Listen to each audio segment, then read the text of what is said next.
ಇತಿ ಪರಾಶರಸೂನುಃ ಸತ್ಯವತೀ ಹೃದಯನಂದನೋ ವ್ಯಾಸಃ ಯಸ್ಯ ಆಸ್ಯ ಕಮಲಗಲಿತಂ ವಾङ्ಮಯಮೃತಂ ಜಗತ್ಪಿಬತಿ ಭುಜಗಭೋಗಾಭಮುದ್ಯಮ್ಯ ಹೃದಯಂ ನಿಜಭುಜಂ ದಕ್ಷಿಣಂ ಲಕ್ಷಣಾಢ್ಯಂ ಲಲಿತಮುದ್ರಿಕ್ತವಿಜ್ಞಾನಮುದ್ರಂ ಭಜ ಭಜ ಅನಂತಮಿತ್ಯಾಲಪಂತಂ ಪ್ರಣತವಾನ್ ಪ್ರಾಣಿನಾಂ ಪ್ರಾಣಭೂತಂ ಪ್ರಣತಿಭಿಃ ಪ್ರೀಣಯೇ ಪೂರ್ಣಬೋಧಂ ಭವದವೋಷ್ಣೇನ ತಾತಪ್ಯಮಾನಾನ್ ಭುವಿ ಪರಂ ನಾಥಮಪ್ರೇಕ್ಷಮಾಣಾನ್ ಭುವನಮಾನ್ಯೇನ ಚ ಅನ್ಯೇನ ದೋಷ್ಣಾ ಭವತು ಭೀರ್ಮಾ ಇತಿ ನಃ ಸಾಂತ್ವಯಂತಂ ಪ್ರಣತವಾನ್ ಪ್ರಾಣಿನಾಂ ಪ್ರಾಣಭೂತಂ ಪ್ರಣತಿಭಿಃ ಪ್ರೀಣಯೇ ಪೂರ್ಣಬೋಧಂ. ನನ್ನ ಅಧ್ಯಾತ್ಮ ಬಂಧುಗಳೇ, ವೇದಾಧ್ಯಯನದ ಬಗ್ಗೆ ಕೃಷ್ಣನ ಉದ್ಗಾರ, ಅದು ವೇದಾಧ್ಯಯನ ಹೇಗಿರಬೇಕು ಅಂತ, ಅದರ ಬಗ್ಗೆ ಕೃಷ್ಣ ಒಂದು ಬಹಳ ಅದ್ಭುತವಾದ ಶ್ಲೋಕ ಹೇಳ್ತಾನೆ. ಶಬ್ದಬ್ರಹ್ಮಣಿ ನಿಷ್ಣಾತಃ ನ ನಿಷ್ಣಾಯಾತ್ ಪರೇ ಯದಿ ಶ್ರಮಸ್ತಸ್ಯ ಭ್ರಮಫಲಃ ಅಧೇನುಮೇವ ರಕ್ಷತಃ ಅಂತ. ಒಬ್ಬ ಇರ್ತಾನೆ, ಅವನು ವೇದವನ್ನು ಬಾಯ್ಪಾಠ ಕಲ್ತಿದ್ದಾನೆ. ಶಬ್ದಬ್ರಹ್ಮ ಅಂದರೆ ವೇದ, ಅದರಲ್ಲಿ ನಿಷ್ಣಾತ ಅಂದರೆ ವೇದದ ಪಾಠವನ್ನು ಉರು ಹೊಡೆದಿದ್ದಾನೆ, ಹೇಳ್ತಾನೆ, ಅದರಲ್ಲಿ ಅವನು ನಿಷ್ಣಾತ. ನೋಡಿ, ನಾವು ಇದರಿಂದಲೇ ಕನ್ನಡದಲ್ಲೇ ಬಂದದ್ದು. ನಿಷ್ಣಾತ ಅಂದರೆ ಅದನ್ನು ನಾವು ಸ್ನಾತಕ ಪದವಿ ಅಂತ ಹೇಳ್ತೇವೆ. ನಿಷ್ಣಾತ ಅದರಲ್ಲಿ ಮಿಂದವ ಅಂದರೆ ಮುಳುಗೆದ್ದವ ಅಂತ, ಅದನ್ನು ಪೂರ್ಣವಾಗಿ ತಿಳಿದವ, ವೇದದ ಪಾಠವನ್ನು ಚೆನ್ನಾಗಿ ತಿಳ್ಕೊಂಡವ ಅಂತ ಇಟ್ಟುಕೊಳ್ಳೋಣ. ಅದು ಇಲ್ಲ ಈಗ ವೇದ ಹೇಳುವುದನ್ನು ತಪ್ಪೇ ಹೇಳ್ತಾರೆ, ಯಾರು ಸರಿ ಹೇಳೋಲ್ಲ. ಒಬ್ಬ ವೇದವನ್ನು ಚೆನ್ನಾಗಿ ಹೇಳುವವ ನಿಷ್ಣಾತ ಇದ್ದಾನೆ, ಆದರೆ ಅವನಿಗೆ ವೇದ ಮಂತ್ರದ ಅರ್ಥ ಗೊತ್ತಿಲ್ಲ. ನನಿಷ್ಣಾಯಾತ್ ಪರೇ, ಅದರಲ್ಲಿ ವಾಚ್ಯನಾಗಿರತಕ್ಕಂಥ ಪರಮಾತ್ಮನ ಬಗ್ಗೆ ಏನೂ ಗೊತ್ತಿಲ್ಲ. ಮತ್ತು ವೇದ ಅದು ಕರ್ಮಕಾಂಡ, ಹೋಮ ಮಾಡಬೇಕು, ಯಜ್ಞ ಮಾಡಬೇಕು, ಪ್ರಾಣಿ ಬಲಿ ಕೊಡಬೇಕು, ಇಷ್ಟೇ ವೇದಲ್ಲಿರೋದು ಅಂತ. ವೇದ, ಇಡೀ ವೇದ ಭಗವಂತನ ಮಹಿಮೆಯನ್ನು ಹೇಳಲಿಕ್ಕೆ ಹೊರಟಿದೆ ಅನ್ನೋ ಎಚ್ಚರವೇ ಇಲ್ಲ. ಎಷ್ಟೋ ಮಂದಿ ಈಗ ವೇದವನ್ನು ಕರ್ಮಕಾಂಡ ಅಂತ, ಕರ್ಮಕಾಂಡವೇ ಮುಖ್ಯ ಅಂತ ಹೇಳ್ತಾರೆ. ಅದರಲ್ಲಿ ಏನಿದೆ, ಯಜ್ಞಯಾಗಗಳನ್ನು ಮಾಡಬೇಕು ಅಂತ ಹೇಳೋದು ಅಂತ. ಅದನ್ನು ಭಾಗವತದಲ್ಲಿ ಬೇರೊಂದು ಕಡೆ ಕೃಷ್ಣನೇ ಮಾಂ ವಿಧತ್ತೆ ಅವಿಧತ್ತೆ ಮಾಂ ವಿಕಲ್ಪ್ಯ ಅಪೋಹ್ಯ ಇತ್ಯಹಂ ಇತ್ಯಸ್ಯಾಹ ಹೃದಯಂ ಸಾಕ್ಷಾನ್ ಅನ್ಯೋ ಮದ್ವೇದ ಕಶ್ಚನ ಅಂತ ಮುಂದೆ ಕೃಷ್ಣನೇ ಹೇಳ್ತಾನೆ. ವೇದ ಮಾಂ ವಿಧತ್ತೆ, ಅದು ಯಜ್ಞಯಾಗವನ್ನು ವಿಧಾನ ಮಾಡುವುದಲ್ಲ, ನನ್ನನ್ನೇ ವಿಧಾನ ಮಾಡುತ್ತೆ, ಅಂದರೆ ನನಗಾಗಿ ಯಜ್ಞ ಮಾಡು ಅಂತ ಹೇಳುತ್ತೆ. ಹಾಗಾಗಿ ನಾವು ಸಾಮಾನ್ಯ ಈಗ ಎಷ್ಟು ಅಂದರೆ ಸಂಕಲ್ಪದಲ್ಲಿ ಮಾಡ್ತೇವೆ, ಭಗವತ್ ಪ್ರೇರಣೆಯ ಭಗವತ್ ಪ್ರೀತ್ಯರ್ಥಂ, ಭಗವಂತನ ಪ್ರೀತಿಗೋಸ್ಕರ ಭಗವಂತನ ಪ್ರೇರಣೆಯಿಂದ ನಾವು ಮಾಡ್ತೇವೆ ಅನ್ನುವಂಥದ್ದು ಬರೀ ಸಂಕಲ್ಪದ ಒಂದು ಶಬ್ದವಾಗಿ ಉಳಿದಿದೆ, ಅದು ಅನುಸಂಧಾನವಾಗಿ ಉಳಿದಿಲ್ಲ. ಅದು ಹೇಳ್ತಾನೆ ಅವನು, ಭಗವಂತನ ಎಚ್ಚರ ಇಲ್ಲದೆ ಎಷ್ಟು ವೇದ ಓದಿದರೂ ವೇದದ ಕರ್ಮಕಾಂಡದಲ್ಲಿ ಪ್ರಕಾಂಡ ಪಂಡಿತ ಇರಬಹುದು ಅವನು, ಆದರೆ ವೇದದಲ್ಲಿ ಭಗವಂತನ ಗುಣಗಾನ ಮಾಡಲಿಕ್ಕೋಸ್ಕರ ಇರುವುದನ್ನು ಎಚ್ಚರ ಇಲ್ಲ ಅವನಿಗೆ. ವೇದ ಕರ್ಮಠರು, ಇದು ಮೂಲತಃ ಮೀಮಾಂಸಕರ ವಾದ. ಮೀಮಾಂಸಕರು ಹಿಂದೆ ಮೊದಲು ವೇದಕ್ಕೆ ಪ್ರಾಶಸ್ತ್ಯ ಕೊಟ್ಟು ಪ್ರಚಾರಕ್ಕೆ ತಂದವರು ಮೀಮಾಂಸಕರು, ಪೂರ್ವ ಮೀಮಾಂಸಕರು. ಅವರಿಗೆ ದೇವರನ್ನು ಒಪ್ಪಲ್ಲ, ವೇದವನ್ನು ಒಪ್ತಾರೆ, ಯಜ್ಞಯಾಗವನ್ನು ಒಪ್ತಾರೆ, ದೇವರನ್ನು ಒಪ್ಪಲ್ಲ. ಮೀಮಾಂಸಕರು ಹಿಂದಿನ, ಈಗಿನ ಮೀಮಾಂಸಕರು ಬೇರೆ. ಈಗ ಮೀಮಾಂಸಕರು ಅಂತ ಖಚಿತವಾದ ಮೀಮಾಂಸಕರೇ ಇಲ್ಲ ಈಗ. ಹಿಂದೆ ಮೀಮಾಂಸಕರಲ್ಲಿ ಎರಡು ಗುಂಪಿತ್ತು. ಅದು ಒಂದು ಪ್ರಭಾಕರರು ಅಂತ, ಅದು ಬಹಳ ಪ್ರಖರವಾದಂಥ ಪಂಥ.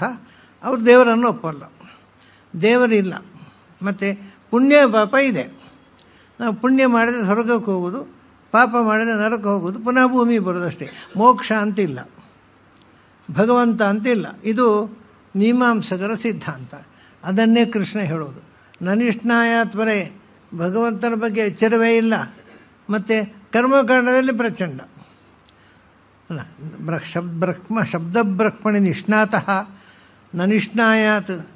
ಆ ಶಬ್ದದ ಅರ್ಥ ಏನು ಅದು ಗೊತ್ತಿಲ್ಲ ಅವನಿಗೆ. ಅದೆಲ್ಲ ಮಂತ್ರ ಅಷ್ಟೇ, ಅದಕ್ಕೆ ಅರ್ಥ ಕೇಳಬಾರ್ದು. ಮಂತ್ರಕ್ಕೆ ಅರ್ಥ ಕೇಳಬಾರ್ದು. ಅಲ್ಲಿ ಬರ್ತಾ ಇಲ್ಲ ದೇವತೆಗಳು ಆಹುತಿ ಕೊಡಲಿಕ್ಕೆ, ಆ ದೇವತೆಗಳು ಇಲ್ಲ ಅವರಿಗೆ. ಮತ್ತು ಮಂತ್ರದೇವತ್ಯಂ ಅಂದರು, ಆ ಮಂತ್ರವೇ ದೇವತೆ. ಆ ಮಂತ್ರ ಉಚ್ಚಾರ ಮಾಡಿದ್ದರಿಂದ ನಿಮಗೆ ಪುಣ್ಯ ಬರುತ್ತೆ, ಮೋಕ್ಷ ಅಥವಾ ಸ್ವರ್ಗಕ್ಕೆ ಹೋಗ್ತೀರಿ, ಅಲ್ಲಿ ಒಂದಷ್ಟು ದಿವಸ ಇರ್ತೀರಿ, ಮತ್ತು ಭೂಮಿ ಬರ್ತೀರಿ. ಪುನಃ ಇಲ್ಲಿ ಅದೇ ರೀತಿ ಯಜ್ಞ ಹೋಮ ಹವನ, ಪುನಃ ಸ್ವರ್ಗ, ಪುನಃ ಭೂಮಿ, ಈ ಚಕ್ರ ಭ್ರಮಣ. ಇದು ಮೀಮಾಂಸಕರ ಕಾನ್ಸೆಪ್ಟು. ಅದನ್ನು ಹೇಳ್ತಾನೆ, ನನಿಷ್ಣಾಯಾತ್ ಪರೇ. ನಿಮಗೆ ವೇದ ಓದಿಯೂ ಭಗವಂತನ ಎಚ್ಚರ ಬರಲಿಲ್ಲ ಅಂದರೆ ವೇದ ಓದಿದ್ಯಾಕೆ ಅಂತ ಕೇಳ್ತಾನವ. ಶ್ರಮ ತಸ್ಯ ಭ್ರಮಫಲ. ಇಡೀ ವೇದ ಓದಲಿಕ್ಕೋಸ್ಕರ ಎಷ್ಟೋ ವರ್ಷ ಹಾಳು ಮಾಡಿದ್ರಿ, ಬಾಯ್ಪಾಠ ಕಲ್ತಿರಿ, ಶ್ರಮ ಆಯಿತು. ಶ್ರಮದ ಫಲ ಏನು ಅಂದರೆ ಭ್ರಮಫಲ ಅಂತ ತಪ್ಪು ತಿಳುವಳಿಕೆ ಬಂತು ಅಷ್ಟೇ, ಏನು ಯಥಾರ್ಥ ಜ್ಞಾನ ಬರಲಿಲ್ಲ. ಅದಕ್ಕೆ ಅವನೊಂದು ದೃಷ್ಟಾಂತ ಕೊಡ್ತಾನೆ. ಅಧೇನು ನೀವ ರಕ್ಷತಃ ಅಂತ. ಅಧೇನು ಅಂದರೆ ಗೊಡ್ಡು ದನ, ಹಾಲು ಕೊಡದ ದನ, ಕರು ಹಾಕದ ದನ. ಅದನ್ನು ಒಬ್ಬ ಹಾಲು ಮಾರಿ ಬದುಕುವವನು ಅದನ್ನು ಸಾಕಿದರೆ ಏನು ಉಪಯೋಗ ಉಂಟು? ಏನಾದರೆ ಹುಲ್ಲು ಹುಡುಕ್ತಾ ಭ್ರಮ, ಹುಲ್ಲು ಎಲ್ಲಿದೆ ಅಂತ ಹುಡ್ಕೊಂಡು ಓಡಾಡೋದಷ್ಟೇ ಬಂತು, 5 ಪೈಸೆ ಉಪಯೋಗ ಇಲ್ಲ. ಯಾಕೆಂದರೆ ಹಲೆ ಓಡಲ್ಲ ಅದು, ಅವನು ಹಾಲನ್ನು ಮಾರಿ ಬದುಕುವವ. ಹೇಗೆ ಗೊಡ್ಡು ದನವನ್ನು ಸಾಕುವವನ ಹುಲ್ಲು ಹುಡುಕಾಟದ ಪ್ರಯತ್ನ ವ್ಯರ್ಥವೋ, ಹಾಗೆಯೇ ಈ ಕರ್ಮಕಾಂಡವನ್ನೇ ಮುಖ್ಯ ಅಂತ ತಿಳ್ಕೊಂಡು ಯಜ್ಞಯಾಗಾದಿಗಳಲ್ಲೇ ಕೂತ್ಬಿಟ್ಟವರು. ಅವರಿಗೆ ಅದನ್ನ ಏನೂ ಫಲವೂ ಇಲ್ಲ. ಮತ್ತು ಅಷ್ಟು ವರ್ಷ ಒದ್ದಾಡಿ ಬಾಯ್ಪಾಠ ಕಲಿತದ್ದೇ ಬಂತು. ಈಗ ನಮ್ಮಲ್ಲಿ ಎಲ್ಲ ಹಾಗೆ. ಈಗ ವೇದವನ್ನು ಮಾತ್ರ ಅಲ್ಲ, ಎಲ್ಲ ಮಂತ್ರಗಳನ್ನು ಬಾಯ್ಪಾಠ ಕಲಿಯೋದು, ಜಪದ ಮಂತ್ರ ಬಾಯ್ಪಾಠ ಕಲಿಯೋದು, ಪೂಜೆ ಮಂತ್ರ ಬಾಯ್ಪಾಠ ಕಲಿಯೋದು, ಮತ್ತು ಪುರೋಹಿತರು ಎಲ್ಲ ಮಂತ್ರ ಬಾಯ್ಪಾಠ ಕಲಿಯೋದು. ಅದರ ಅರ್ಥ ಏನು ಅಂತ ಕೇಳಿದರೆ ಗೊತ್ತಿಲ್ಲ. ಕೃಷ್ಣ ಹೇಳ್ತಾನೆ, ಇದು ದಂಡ ಆಯ್ತಲ್ಲ. ವೇದ ಯಾವ ಸಂದೇಶವನ್ನು ಕೊಡಲಿಕ್ಕೆ ಬಂದಿದೆ ಅನ್ನೋದನ್ನು ಗೊತ್ತಿಲ್ಲದೆ ನಾವು ಉರು ಹೊಡೆಯುವುದಕ್ಕೋಸ್ಕರ ನಮ್ಮ ಆಯುಸ್ಸನ್ನು ಹಾಳು ಮಾಡಿದೆವು, ವೇದದ ಮೌಲ್ಯವನ್ನು ಕೆಡಿಸಿದೆವು. ಗೊಡ್ಡು ದನ ಸಾಕಿದ ಹಾಗಾಯಿತು ವೇದ ಕಲಿಯುವುದು ಅಂದರೆ. ಹಾಲು ಕೊಡೋದೇ ಇಲ್ಲ ಅದು. ಅದು ಸುಂದರವಾದ ಭಗವತ್ಪರವಾದ ಅರ್ಥವೆಂಬ ಹಾಲು ಕೊಡಬೇಕು. ಅದು ಕೊಡೋಲ್ಲ. ನಮಗೆ ಮಂತ್ರ ಗೊತ್ತುಂಟಪ್ಪ, ಅದರ ಅರ್ಥ ಗೊತ್ತಿಲ್ಲ. ನೀವು ಯಾರ ಹತ್ರ ಬೇಕಾದ್ರೆ ಕೇಳಿ, ಇವತ್ತಿನ ಕತೆ ಹೀಗೆ. ಮಂತ್ರ ಹೇಳುವವರಿಗೆ ಅದರ ಅರ್ಥ ಗೊತ್ತಿಲ್ಲ. ಸಾಮಾನ್ಯವಾಗಿ ನಾನು ನಿನ್ನೆ ಹೇಳಿದ್ದೆ, ಉಚ್ಚಾರವೇ ತಪ್ಪು ಮಾಡ್ತಾರೆ. ಅದೊಂದು ಬೇರೆ. ಉಚ್ಚಾರ ತಪ್ಪು ಮಾಡಲಿಕ್ಕಾದರೂ ಆ ಕಲಿತ ವಿದ್ಯಾರ್ಥಿಗಳ ತಪ್ಪಲ್ಲ, ಅದು ಹೇಳಿಕೊಟ್ಟವರ ತಪ್ಪು. ಅವರೇ ತಪ್ಪು ಹೇಳಿಕೊಟ್ಟಿದ್ದಾರೆ, ಇವನು ನಮ್ಗೆ ಗೊತ್ತಿಲ್ಲಪ್ಪ, ಗುರುಗಳು ಹೇಳಿಕೊಟ್ಟದ್ದು ಹಾಗೆ ಅಂತ. ಅದು ತುಂಬ ಬದಲಾವಣೆ ಆಗಿದೆ ನೋಡಿ. ಶಾಂತಿ ಪಾಠ, ತ್ವಾಮೇವ ಪ್ರತ್ಯಕ್ಷಂ ಬ್ರಹ್ಮ ವದಿಷ್ಯಾಮಿ ಅಂತಿರೋದು ವೇದದಲ್ಲಿ. ಎಲ್ಲ ಹೇಳೋದು ಹೇಗೆ? ಈಗ ತ್ವಮೇವ ಪ್ರತ್ಯಕ್ಷಂ ಬ್ರಹ್ಮ ವದಿಷ್ಯಾಮಿ, ತ್ವಮೇವ ಹೋಗಿ ತ್ವಮೇವ ಆಗಿಬಿಟ್ಟಿದೆ. ಯಾರೋ ಒಬ್ಬರು ತಪ್ಪು ಹೇಳಿದರು, ಆಮೇಲೆ ನಮ್ಮ ಗುರುಗಳು ಹೇಳಿದ್ದು ಅಂತ ಇವರು ಗಟ್ಟಿ ಇಟ್ಕೊಂಡ್ರು ಶಿಷ್ಯರು. ಹೀಗೆ ತಪ್ಪು ಪಾಠಗಳು. ಶ್ರೀ ಸೂಕ್ತ ಇದೆ, ಅಲ್ಲಿ ಶ್ರೀ ಸೂಕ್ತಲ್ಲಿರೋದು ತಾಂ ಪದ್ಮಿನೀಮೀಂ ಶರಣಂ ಪ್ರಪದ್ಯೆ ಅಲಕ್ಷ್ಮೀರ್ಮೇ ನಶ್ಯತಾಂ ತ್ವಾಂ ವೃಣೆ. ಈಗ ಹೇಗೆ ಹೇಳೋ ಗೊತ್ತುಂಟಾ? ತಾಂ ಪದ್ಮಿನೀಮೀಂ ಶರಣಮಹಂ ಪ್ರಪದ್ಯೆ. ಅಹಂ ಇಲ್ಲ ವೇದದಲ್ಲಿ, ಯಾರೋ ಸೇರಿಸಿಬಿಟ್ರು. ಈಗ ಎಲ್ಲರೂ ಹಾಗೆ ಹೇಳೋದು. ನೀವು ಮಠಗಳಿಗೆ ಹೋಗಿಬೇಕಾದ್ರೆ ಮಠಗಳಲ್ಲಿ ಹೀಗೆ ಹೇಳೋದು. ಆದರೆ ಅಹಂ ಅಂತೂ ವೇದದಲ್ಲಿ ಇಲ್ಲ. ತಾಂ ಪದ್ಮಿನೀಮೀಂ ಶರಣಂ ಪ್ರಪದ್ಯೆ ಇಷ್ಟೇ ಇರೋದು. ಇವರು ಶರಣಮಹಂ ಪ್ರಪದ್ಯೆ ಅಲ್ಲ. ಹೀಗೆ ಉದಾಹರಣೆಗೆ ಸುಮ್ಮನೆ ಹೇಳಿದೆ. ಇಂಥ ತುಂಬ ತಪ್ಪುಗಳು, ಶಬ್ದಗಳು, ತಪ್ಪು ಶಬ್ದಗಳನ್ನು ಸೇರಿಸಿದ್ದೇವೆ, ಶುದ್ಧವಾದ ಶಬ್ದವನ್ನು ಮರೆತು ಬಿಟ್ಟಿದ್ದೇವೆ. ಆ ಫಲಶ್ರುತಿಯಲ್ಲಿದೆ, ಭಕ್ತ್ಯಾ ಶ್ರೀ ಸೂಕ್ತ ಜಾಪಿನಾಂ ಭಕ್ತ್ಯಾ ಶ್ರೀ ಸೂಕ್ತಂ ಜಪೇತ್ ಅಂತಿರುತ್ತೆ. ಜಾಪಿನಾಂ ಎಲ್ಲಿ ಅನ್ವಯ ಗೊತ್ತಿಲ್ಲ, ಯಾಕಂದರೆ ಅರ್ಥವೇ ಗೊತ್ತಿಲ್ಲ. ಹೀಗೆ ನಾವು ಮಂತ್ರಗಳನ್ನು ತುಂಬ ತಪ್ಪಾಗಿ ಹೇಳ್ತೇವೆ, ಅರ್ಥ ಗೊತ್ತಿಲ್ಲದೆ ಇರೋದರಿಂದ. ಅದನ್ನ ಅರ್ಥ ಗೊತ್ತಿಲ್ಲದೆ ಕಲಿತರೆ ಇದೆಲ್ಲ ಒಂದು ವ್ಯರ್ಥವಾಯಿತು. ಮತ್ತೊಂದು ಅರ್ಥ ಗೊತ್ತಿಲ್ಲದೆ ಅದರಿಂದ ಶುದ್ಧ ಪಾಠ ನಾಶ ಆಯಿತು. ಮುಂಚೆ ವೇದವನ್ನು ಶ್ರುತಿ ಕೇಳಿಯೇ ಕಲಿಬೇಕು, ಪುಸ್ತಕದಲ್ಲಿ ಬರೀಲಿಕ್ಕಿಲ್ಲ. ಕೇಳಿ ಕಲಿಯುವಾಗ ಒಬ್ಬರು ಗುರು ಹೇಳುವಾಗ ತಪ್ಪು ಹೇಳಿಬಿಟ್ರೆ ಅವನು ಶಿಷ್ಯ ಅದನ್ನೇ ಕಲಿಯೋದು. ಪುಸ್ತಕದಲ್ಲಿ ಬರೆದಾಗ ಅಪಪಾಠಗಳು ಬೇಕಾದಷ್ಟು ಬಂದವು. ಆಮೇಲೆ ಇದು ಕೇಳುವಾಗಲೇ ಗುರುಗಳು ಹೇಳಿದ್ದು ಇವನಿಗೆ ಸರಿ ಕೇಳಲಿಲ್ಲ, ತಪ್ಪು ಹೇಳಿದ, ಅದು ಯಾರೋ ಗುರುಗಳೇ ತಪ್ಪು ಹೇಳಿದರು, ಇವನು ತಪ್ಪು. ಹೀಗೆ ಸಂಪೂರ್ಣ ವೇದ ಅನ್ನೋದು ವ್ಯರ್ಥವಾಗ್ತಾ ಇದೆ ಎಂದ ಕೃಷ್ಣ. ಅದನ್ನು ಓದಲಿಕ್ಕೆ, ಬಾಯ್ಪಾಠ ಕಲೀಲಿಕ್ಕೆ ಅದರ ಮೇಲೆ ಘನಾಂತ ಓದೋರಿದ್ದಾರೆ. ಘನಾಂತ ಅಂದರೆ ವೇದವನ್ನು ಮುಂದಿನಿಂದ ಹಿಂದೆ ಹೇಗೆ ಬೇಕಾದ್ರೆ ಹೇಳಿ ಕೊಡಬೇಕು. ಅಗ್ನಿಮ್ ಇಳೆ ಇಳೆ ಅಗ್ನಿಮ್ ಅಗ್ನಿಮ್ ಇಳೆ ಅಗ್ನಿಮ್ ಇಳೆ ಪುರೋಹಿತಂ ಪುರೋಹಿತಂ ಇಳೆ ಅಗ್ನಿಮ್, ಮುಂದೆ ಹಿಂದೆ ಹೇಗೆ ಬೇಕಾದ್ರೆ ಹೇಳಲಿಕ್ಕೆ ಬರಬೇಕು. ಅದರಲ್ಲಿ ನಾನಾ ವಿಧ ಇದೆ. ಅದು ಘನ ಅನ್ನೋದು ಕೊನೆಯ ಪ್ರಕಾರ. ಅಷ್ಟವಿಧ ಅಂತ 8 ಬಗ್ಗೆ ಹೇಳ್ತಾರೆ. ಅದನ್ನು ಕಲಿತವರು ಇದ್ದಾರೆ ಈಗ. ಆದರೆ ಸುಡು ತಿನ್ನಲಿಕ್ಕೆ ಅರ್ಥ ಗೊತ್ತಿಲ್ಲ ಅವರಿಗೆ. ಯಾವ ಕರ್ಮಕ್ಕೆ ಅವರು ಬಾಯ್ಪಾಠ ಕಲಿಯೋದು? ಈಗ ಯಾವುದೇ ಒಂದು ವಿಷಯ ಅರ್ಥ ಗೊತ್ತಿಲ್ಲದೆ ಬಾಯ್ಪಾಠ ಯಾವ ಭಾಷೆಯಲ್ಲಾದರೂ, ಬೇರೆ ಯಾವುದಾದ್ರೂ ಭಾಷೆಯಲ್ಲಿ ಅರ್ಥ ಗೊತ್ತಿಲ್ಲದೆ ಬಾಯ್ಪಾಠ ಕಲಿಯೋದು ಉಂಟಾ? ಅರ್ಥ ಗೊತ್ತಿದ್ದರೆ ಬಾಯ್ಪಾಠ ಕಲಿಯೋದು. ಇದು ಸಮಸ್ಯೆ ಆಗಿದೆ. ವೇದದ ಅರ್ಥ ಗೊತ್ತಿಲ್ಲ, ಬಾಯ್ಪಾಠ ಕಲಿಯೋದು. ನಾವು ವೇದಜ್ಞರು, ಓಹೋಹೋ ಅವರು ಘನಾಂತ ಪಂಡಿತರಪ್ಪ, ಏನು ಉಪಯೋಗ? ಏನು ಅರ್ಥ ಗೊತ್ತಿಲ್ಲ. ಅದು ಹೇಳ್ತಾನೆ, ಶ್ರಮ ತಸ್ಯ ಭ್ರಮಫಲ ಅಂತ. ಅವನು ಒದ್ದಾಟ ಪಟ್ಟಲ್ಲ ವೇದ ಬಾಯ್ಪಾಠ ಕಲೀಲಿಕ್ಕೆ. ಘನಾಂತ ಅದು ಬರೇ ಭ್ರಮೆಗೆ ಕಾರಣ ಆಯಿತು, ಯಥಾರ್ಥ ಜ್ಞಾನ ಬರಲೇ ಇಲ್ಲ. ಹೇಗೆ ಅಂದರೆ, ಗೊಡ್ಡು ದನವನ್ನು ಸಾಕುವವನು ಹುಲ್ಲಿಗೋಸ್ಕರ ಭ್ರಮಣ ಮಾಡಿದ, ಹುಲ್ಲು ಸಿಕ್ಕಿತೋ ಇಲ್ಲವೋ, ಹಾಲಂತೂ ಸಿಗಲಿಲ್ಲ. ಶ್ರಮಸ್ತಸ್ಯ ಭ್ರಮಫಲ ಅಧೇನುಮಿವ ರಕ್ಷತಃ ಅಂತ ಬಹಳ ಉಗ್ರವಾಗಿ. ಅದು ಕೂಡ ಹಿಂದೆ ಏನು ಗೊತ್ತಾ, ವೇದವನ್ನು ಅರ್ಥ ತಿಳ್ಕೋಬೇಕು ಅಂದರೆ ಒಂದು ಸರ್ತಿ ಅಲ್ಲ. ವಿಷ್ಣು ತೀರ್ಥರು ಯತಿ ಧರ್ಮ ಹೇಳುವಾಗ ಒಬ್ಬ ಸನ್ಯಾಸಿ ಯತಿ ಅವನು ತನ್ನ ಧರ್ಮವನ್ನು ಪಾಲಿಸಬೇಕಾಗಿದ್ದರೆ ಕನಿಷ್ಠ 3 ಸರ್ತಿ ವೇದ ಪಾಠ ಮಾಡ್ಕೋಬೇಕು ಅಂತ ಹೇಳ್ತಾರೆ. 3 ಸರ್ತಿ ಒಂದನ್ನೇ ಉರು ಹೊಡೆಯೋದಲ್ಲ, ಒಂದೊಂದು ಸರ್ತಿ ಒಂದೊಂದು ಅರ್ಥ. ಸೊ ವೇದಕ್ಕೆ 3 ಬಗೆಯಾದ ಅರ್ಥ ಇದೆ. ಅದನ್ನು 3 ಸರ್ತಿ ಪಾಠ ಮಾಡ್ಕೋಬೇಕು ಅಂತ. ಅದು ಹೋಗಲಿ, 1 ಸರ್ತಿ ಪಾಠ ಆಗೋದು. 3 ಸರ್ತಿ ವೇದ ಪಾಠ ಮಾಡಿಸಿಕೊಂಡು ಆಮೇಲೆ ಸನ್ಯಾಸ ತಗೋಬೇಕು ಅಂತಾರೆ ಅವರು. ಇದರಲ್ಲಿ ಯಾವುದೂ ಇಲ್ಲ. ಈಗ ಬರೀ ವೇದ ಅಂದರೆ ಒಂದು ನಾಟಕ ಕಂಪನಿ. ನೀವು ವೇದವನ್ನು ಗಟ್ಟಿಯಾಗಿ ಹೇಳಿಬಿಟ್ರೆ ನೀವು ಖುಷಿಯಾಗುತ್ತೆ, ದಕ್ಷಿಣ ಕೊಡ್ತೀರಿ, ನಾನು ಹೇಳ್ತೇನೆ ಅಷ್ಟೇ. ಅರ್ಥ ನೀವು ಕೇಳಬೇಡಿ, ನಾನು ಹೇಳುವುದಿಲ್ಲ. ಇದು ವ್ಯರ್ಥ ಭ್ರಮಫಲ ಅಂತ. ಕೇಳುವವರಿಗೂ ಭ್ರಮೆ, ಹೇಳುವವರಿಗೂ ಭ್ರಮೆ. ಯಥಾರ್ಥ ಜ್ಞಾನ ಯಾರಿಗೂ ಇಲ್ಲ. ವೇದ ಇರುವುದು ಯಾಕೆ? ಜನರಿಗೆ ಸತ್ಯವನ್ನು ತಿಳಿಸುವುದಕ್ಕಾಗಿ. ಆದರೆ ಅದರಿಂದ ಬಂದದ್ದೇನು? ಸತ್ಯ ಅಲ್ಲ, ಭ್ರಮೆ ಬಂದದ್ದು. ಬರೀ ಭ್ರಮೆಯಲ್ಲಿ ಸುತ್ತಾಡುವುದು. ವೇದದಲ್ಲಿ ಈ ರೀತಿಯಾಗಿ ವೇದವೇ ವ್ಯರ್ಥವಾಗಿ ಹೋಯ್ತಪ್ಪ. ಅದಕ್ಕೆ ಒಂದು ತಮಾಷೆಯ ಲೌಕಿಕ ನೀತಿಯನ್ನು ಕೃಷ್ಣ ಮುಂದೆ ಹೇಳ್ತಾನೆ. ಏನು ಅಂದರೆ, ಅಧೇನುಮಿವ ರಕ್ಷತಃ ಅಂತ ಹೇಳಿದ್ರಲ್ಲ, ಗೊಡ್ಡು ದನವನ್ನು ಕಾಪಾಡಿದಂತೆ ಅಂತ. ಅದನ್ನೇ ಮುಂದೆ ಗಾಂ ದುಗ್ಧದೇಹಾಂ ದುಗ್ಧದೋಹಾಂ ಅಸತೀಂಚ ಭಾರ್ಯಾಂ.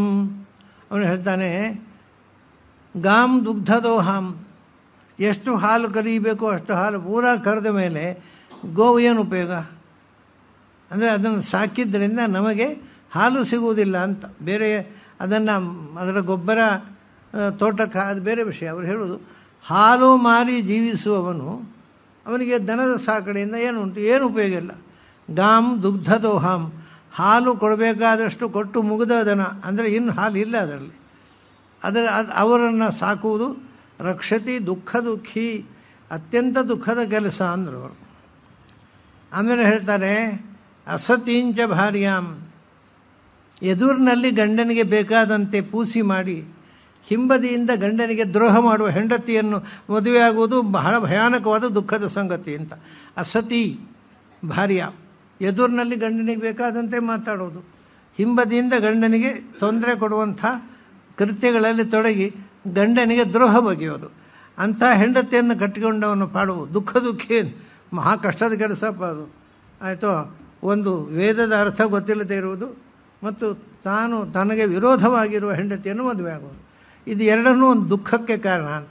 ಮೂರನೇ ಹೇಳ್ತಾನೆ, ಅರೆ ಅಸತೀಂಚ ಭಾರಿ. ಇದಕ್ಕೆ ನಮಗೆ ತಮಾಷೆ ಏನು ಅಂದರೆ, ಪುರಾಣ ಸಾಹಿತ್ಯದಲ್ಲಿ ಇದಕ್ಕೆ ದೃಷ್ಟಾಂತ ಇಲ್ಲ. ಕೆಟ್ಟ ಹೆಂಡತಿಯನ್ನು ಉಲ್ಲೇಖವೇ ಮಾಡಲಿಲ್ಲ ವೇದವ್ಯಾಸರು.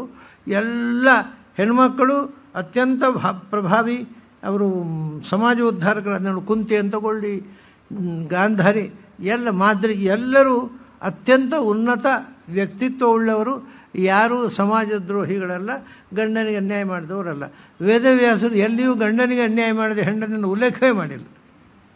ಆದ್ದರಿಂದ ಅವರು ಹೇಳುತ್ತಾರೆ ಅಸತೀಂಚ ಭಾರ್ಯ ಅಂತ, ಅವ್ರ ಕಥೆಯಲ್ಲಿ ಹೇಳೋಲ್ಲ. ಮುಂದಿನದ್ದು ಕಥೆಯಲ್ಲಿದೆ. ಏನು? ದೇಹಂ ಪರಾಧೀನಂ ಅಂದರೆ ಎರಡು ಬದ ಪರಾಧೀನತೆ. ಒಂದು, ಇನ್ಯಾರೋ ಮನೆಯಲ್ಲಿ ಕೂಲಿ ಮಾಡಿಕೊಂಡು ಬದುಕಬೇಕು. ಅವನ ದೇಹ ಅವನ ಇಚ್ಛೆಯಂತೆ ಅದನ್ನು ಉಪಯೋಗಿಸಲಿಕ್ಕಿಲ್ಲ. ಯಾರೋ ಧನಿ ಹೇಳಿದ ಹಾಗೆ ಪರಾಧೀನವಾಗಿ ಅವರ ಇಚ್ಛೆಗೆ ತಕ್ಕಂತೆ ಬದುಕುವ ದೇಹ. ಇದು ಉಂಟು ಮಹಾಭಾರತದಲ್ಲಿ. ಭೀಷ್ಮಾಚಾರ್ಯರು, ದ್ರೋಣಾಚಾರ್ಯರೆಲ್ಲ ಹೀಗೆ ದುರ್ಯೋಧನರ ಮರ್ಜಿಗೆ ಸರಿಯಾಗಿ ಬದುಕಿದವರು, ತಮ್ಮ ಆತ್ಮಸಾಕ್ಷಿಗೆ ವಿರುದ್ಧವಾಗಿ ಬದುಕಿದವರು. ಇನ್ನೊಂದರ್ಥ ದೇಹಂ ಪರಾಧೀನಂ ಅಂದರೆ ಅವನು ಕೈಕಾಲು ಬಲ ಇಲ್ಲ, ಅವನು ಮಲ್ಕೊಂಡಲ್ಲೇ ಇರಬೇಕು, ಯಾರೋ ಸಾಕಬೇಕು, ಅಂಥ ದೇಹ. ಅದು ಮಹಾದುಃಖ. ಈ ಪರಾಧೀನವಾಗಿ ಬದುಕುವ ದೇಹ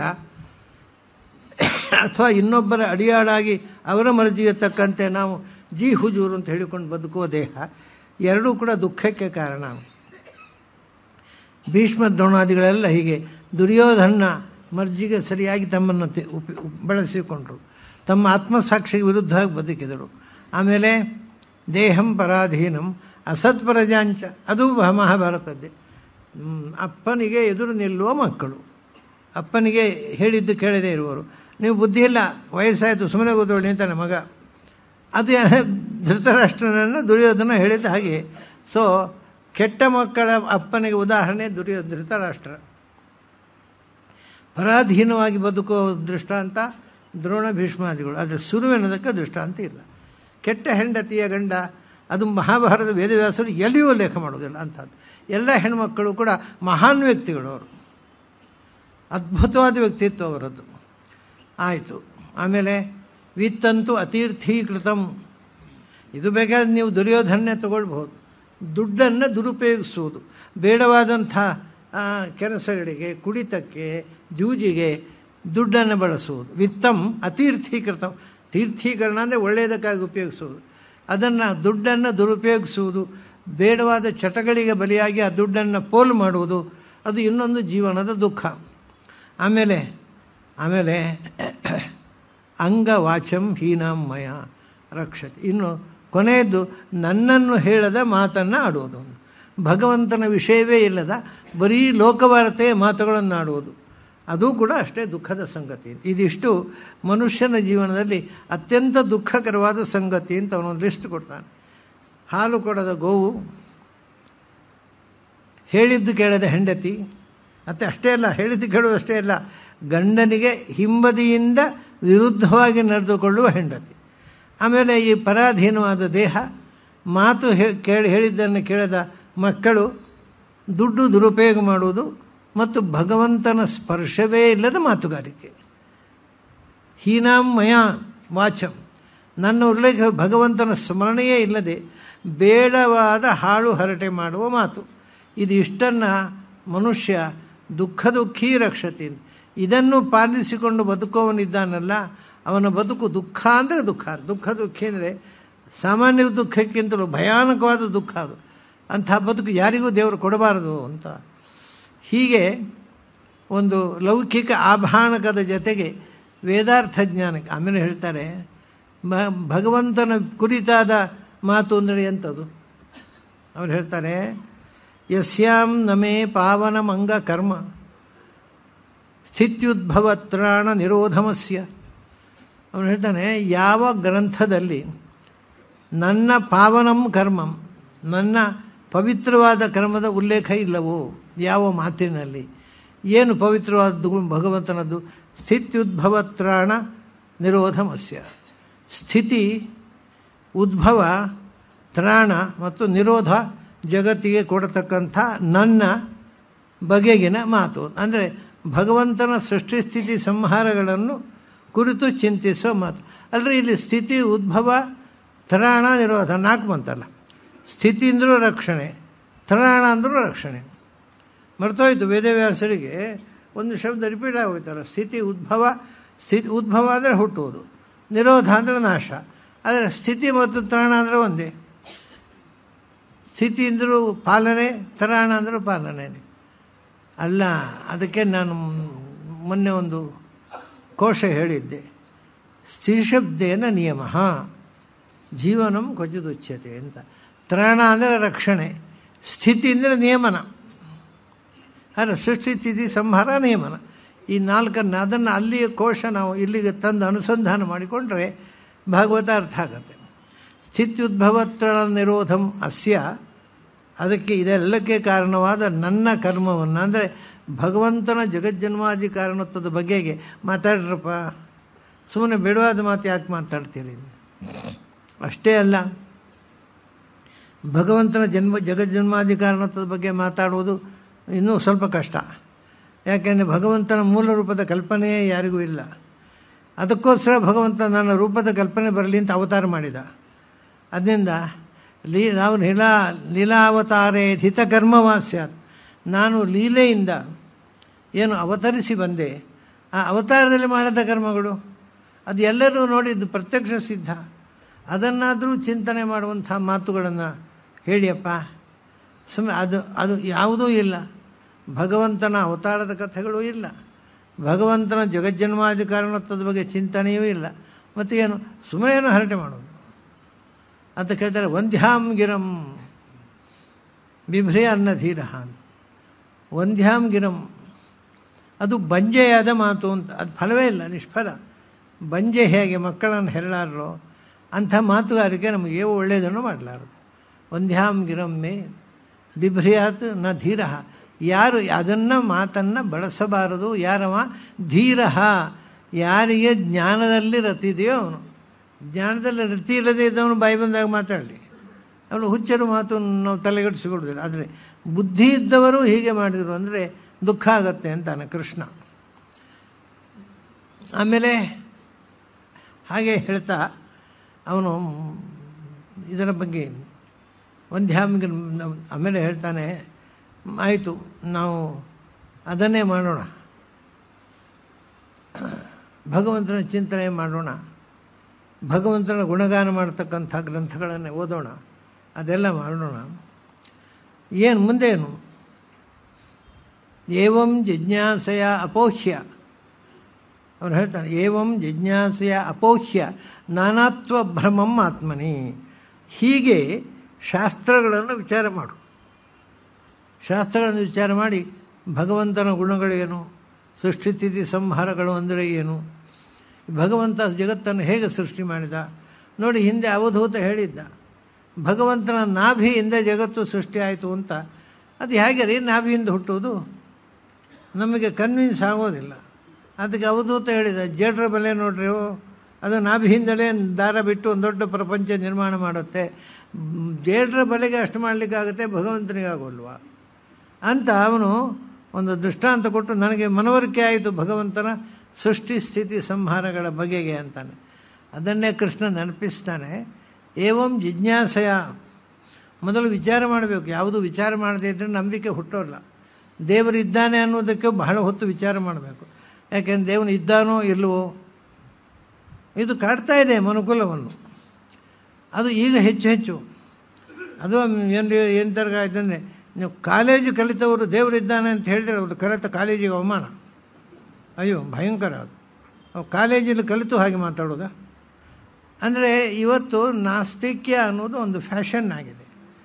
ಅದನ್ನ ಅವನು ಹೇಳ್ತಾನೆ, ಅದು ಅದಕ್ಕೆ ನಾನಾತ್ವ ಭ್ರಮ ಅಂತ ಹೇಳ್ತಾನೆ ಅವ. ನಾನಾತ್ವ ಅಂದರೆ ಇಲ್ಲದನ್ನು ಹಿಂದೆ ಬಂದಿದೆ. ಅದು ವಸ್ತುಸ್ಥಿತಿ ಅನ್ಯಥಾತ್ವ, ನಾನಾತ್ವದಲ್ಲ ಸುಳಿಯಲ್ಲೇ ಸುತ್ತಾಡೋದು ನಾನಾತ್ವ ಭ್ರಮಣ. ಅಂದರೆ ಸುಳ್ಳು ಸಂಗತಿಯಲ್ಲೇ ಸುತ್ತಾಡ್ತಾ ಇರ್ತಾನೆ, ಅವನು ಎಂದೂ ಸತ್ಯದ ಕಡೆಗೆ ಹೊರಡುವುದೇ ಇಲ್ಲ.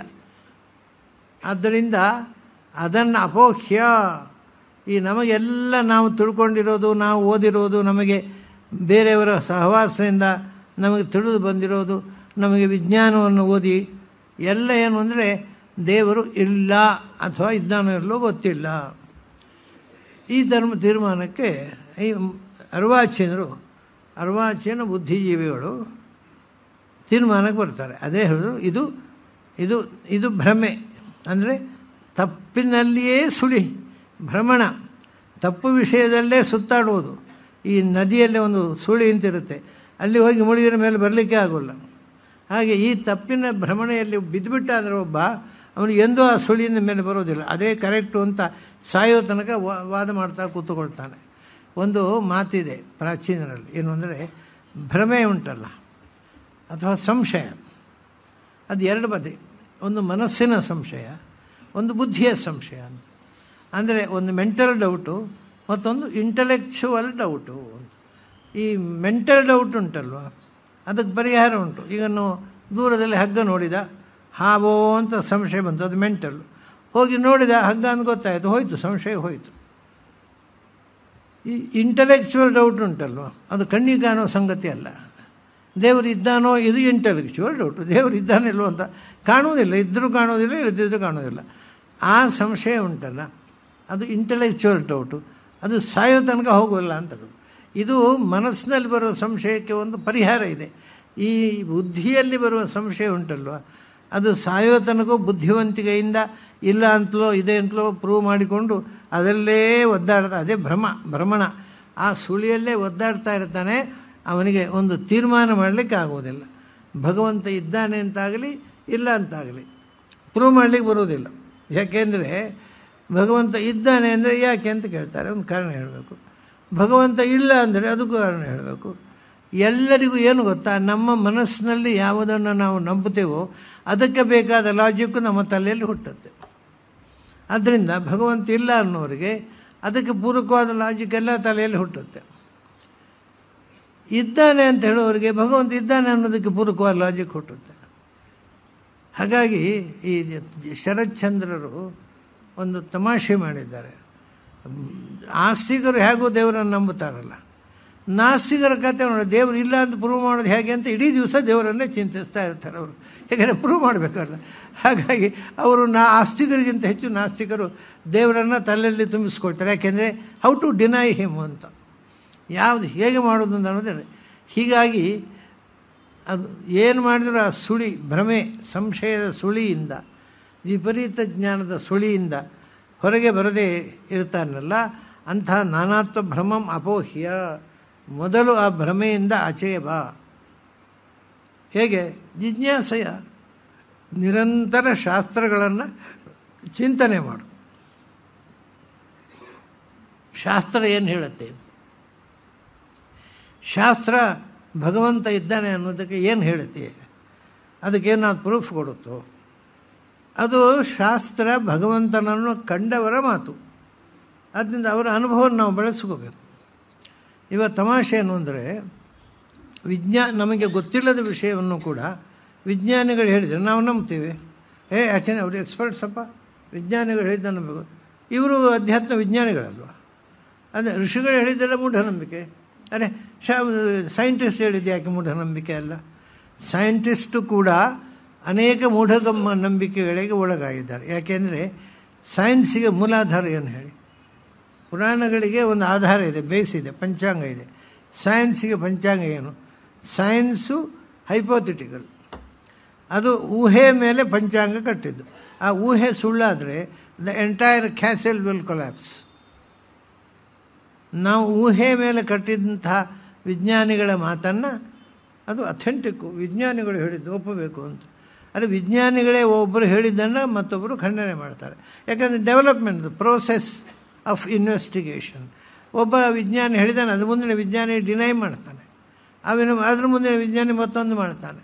ಆಗ ಇದನ್ನು ಮುಂದಿನ ವಿಜ್ಞಾನಿಗಳು ಹೇಳಿದ್ದನ್ನು ಒಪ್ಪಿಕೊಳ್ತಾರೆ ವಿಜ್ಞಾನಿಗಳು. ಯಾಕೆಂದರೆ ಬೆಳವಣಿಗೆ, ಜ್ಞಾನದ ಬೆಳವಣಿಗೆ. ಇಲ್ಲಿ ಏನಾಗಿದೆ, ಹಿಂದಿನವರು ಏನು ಹೇಳಿದ್ದಾರೆ ಅದೇ ಕರೆಕ್ಟು, ಅದ್ರ ಮೇಲೆ ವಿಚಾರವೇ ಮಾಡಬಾರದು ಅಂತ ವೇದಾಂತದಲ್ಲಿ ನಿಮಗೊಂದು ಬೇಲಿ ಹಾಕಿದರು. ಅದಕ್ಕೆ ಅದನ್ನು ಕಳಚಿಕೊಳ್ಳಿ ಅಂತ. ನಮಗೆ ಅರ್ಥ ಆಗಬೇಕಾಗಿದ್ದರೆ ನಾವು ಈ ಬೇಲಿಯಿಂದ ಹೊರಗೆ ಬರಬೇಕು. ಅದನ್ನೇ ಜಿಜ್ಞಾಸ ಅನ್ನೋದು. ಜಿಜ್ಞಾಸ ಅಂದರೆ ವಿಚಾರ ಮತ್ತು ವಿಮರ್ಶೆ. ವಿಚಾರ ವಿಮರ್ಶೆ ಮಾಡ್ತಾ ಯಾವ ಯಾವ ತಪ್ಪು ತಿಳುವಳಿಕೆಗಳನ್ನು ನಾವು ಹೊಂದಿಕೊಂಡಿದ್ದೆವೋ ಅದನ್ನು ಅಪೋಹ್ಯ, ಅದನ್ನು ತೆಗೆದು ಬಿಡಬೇಕು. ಮತ್ತೇನು ಮಾಡಬೇಕು? ಉಪಾರಮೇತ ವಿರಜಂ ಮನಃ. ವಿರಜಂ ಮನಃ ಎಲ್ಲಿ? ಭಗವಂತನಲ್ಲಿ. ಸರ್ವಗೇ ಭಗವತಿ, ಎಲ್ಲವನ್ನೂ ಬಲ್ಲವನು, ಎಲ್ಲ ಕಡೆಯೂ ಇರುವವನು ಒಬ್ಬ ಇದ್ದಾನೆ. ಮೊದಲು ಅದು ನಮಗೆ ತಿಳಿದು, ಎಲ್ಲ ಕಡೆ ಇರುವವನು. He is omnipresent and he is omniscient. ಎಲ್ಲವನ್ನೂ ಬಲ್ಲವನು, ಎಲ್ಲ ಕಡೆ ಇರುವವನು. ಅದನ್ನು ಅವರು ಪ್ರಾಚೀನರು ದೇವರು ಅಂತ ಕರೆದರು. ಅಂಥ ಸರ್ವಗೇ ಪರಮಾತ್ಮನೇ ಮನಃ ಉಪಾರಮ. ಅದು ಅದನ್ನು ವಿರಜಂ ತಸ್ಮಿನ್ ಸಮರ್ಪ್ಯ, ಮನಸ್ಸನ್ನು ವಿರಜಂ, ಮೊದಲು ಮನಸ್ಸನ್ನು ರಜೋಗುಣದಿಂದ ರಹಿತವನ್ನಾಗಿ ಮಾಡುವಂದರು. ನಮಗೆ ಯಾವ ರಜೋಗುಣ ಯಾವುದಂತ ಗೊತ್ತಿಲ್ಲ ಸ್ವಾಮಿ, ಸತ್ವಗುಣ ಅಂತ ಯಾವುದಂತ ಗೊತ್ತಿಲ್ಲ. ಉರು ಹೊಡೆದಿದ್ದೇವೆ ಸತ್ವ ರಜ ಸ್ತಮೋ ಗುಣಗಳು ಅಂತ. ಅಂದರೆ ಏನು ಯಾವುದಂತ ಗೊತ್ತೇ ಇಲ್ಲ. ಮನಸ್ಸು ಯಾವಾಗಲೂ ಕೆಲಸ ಮಾಡೋದು ರಜೋಗುಣದಿಂದ. ರಜೋಗುಣ ಅಂತಂದರೆ ಸ್ವಲ್ಪ ಹಾರಾಟ ಮೇಲಾಟ, ಮನಸ್ಸಿನ ಕೆಲಸವೇ ಅದು. ಅದು ಸ್ವಲ್ಪ ಹಾರಾಟ ಮೇಲಾಟ, ನಿಮಗಿಂತ ನಾನು ಮೇಲೆ ಬರಬೇಕು, ನಿಮ್ಮನ್ನು ನಾನು ಸೋಲಿಸಿ ಎತ್ತರಕ್ಕೆ ಹೋಗಬೇಕು, ಇದೆಲ್ಲ ರಜೋಗುಣದ ಸ್ವಭಾವ. ಮನಸ್ಸು ಯಾವಾಗಲೂ ಇನ್ನೊಬ್ಬರಿಗಿಂತ ತಾನು ಎತ್ತರಕ್ಕೆ ಇರಬೇಕು, ಅವನನ್ನು ತುಳಿದಾದರೂ ಸರಿ. ಇದು ರಜೋಗುಣದ ಸ್ವಭಾವ. ಎಲ್ಲರ ಮನಸ್ಸು ಹೀಗೆಯೇ ಮಾಡುವುದು. ನೀವು ಸ್ಕೂಲಲ್ಲಿ ಕಲೀಲಿಕ್ಕೆ ಶುರುವಾಗುವಾಗ ಮೇಷ್ಟ್ರು ಹೇಳಿಕೊಡೋದು ಅದನ್ನೇ. ಕ್ಲಾಸ್ನಲ್ಲಿ ಯಾರು ಫಸ್ಟು ಅವನು ಲೀಡರು, ಮತ್ತೊಬ್ಬ ಸೆಕೆಂಡ್, ಅವರು ಅವನು ಮೂರು, ಅದೇ ಆರ್ಡರ್ನಲ್ಲಿ ಕೂತ್ಕೊಳ್ಬೇಕು. ಈಗ ಮಾಡ್ತಾರೆಲ್ಲೋ ಗೊತ್ತಿಲ್ಲ, ನಾವು ಸಣ್ಣವರಿದ್ದ ಹಾಗೆ ಮಾಡ್ತಿದ್ರು. ಅಂದರೆ ಅಲ್ಲಿ ತಾರತಮ್ಯ. ಆ ಹುಡುಗನಿಗೆ ನಾನು ಫಸ್ಟು ಅನ್ನುವ ಭ್ರಮೆಯನ್ನು ಹುಟ್ಟಿಸಿಬಿಡ್ತಾರೆ. ಹೀಗೆ ಮಾಡಿ ಒಂದು ಅಹಂಕಾರ ಬಂದುಬಿಡುತ್ತೆ ಅವನಿಗೆ. ಆದ್ದರಿಂದ ಅದನ್ನು ಮೈ ಅರ್ಪ್ಯ, ಅದನ್ನು ನನ್ನಲ್ಲಿ ಅರ್ಪಣೆ ಮಾಡಿ ಮನಸ್ಸನ್ನು, ಅದರ ರಜೋಗುಣವನ್ನು ತೆಗೆದುಬಿಡಿ. ರಜೋಗುಣ ತೆಗೆದುಬಿಟ್ಟು ಶುದ್ಧ ಸತ್ವ ಅಂದರೆ ಒಳ್ಳೆಯದನ್ನು ತಿಳಿಯಬೇಕು, ಒಳ್ಳೆಯದು ಮಾತ್ರ ನನಗೆ ಗೊತ್ತಾಗಬೇಕು. ಹೀಗೆ ತೀರ್ಮಾನ ಮಾಡಿ ಮನಸ್ಸನ್ನು ಸತ್ವಗುಣದ ಕಡೆಗೆ ಹೊರಳಿಸಿ ಅದು ಭಗವಂತನಲ್ಲಿ ಅದನ್ನು ಅರ್ಪಿಸಿಬಿಡೋಣ. ಅರ್ಪಿಸಿದ ಮೇಲೆ ಅದು ಏನು ತೀರ್ಮಾನ ಮಾಡಬೇಕು ಅನ್ನೋದು ಭಗವಂತನೇ ಬಿಟ್ಟದ್ದು. ಉಪಾರಮೇತ, ನೀನು ಸುಮ್ಮನೆ ಬಿಟ್ಬಿಡೋದು, ನೀನು ಅದಕ್ಕೆ ತಲೆಗೆಡಿಸ್ಕೊಳ್ಬೇಡ. ನಿನ್ನ ಮನಸ್ಸು ಮುಂದೆ ಏನು ಮಾಡಬೇಕು ಅನ್ನೋದನ್ನು ಭಗವಂತನೇ ಬಿಟ್ಟುಬಿಡು.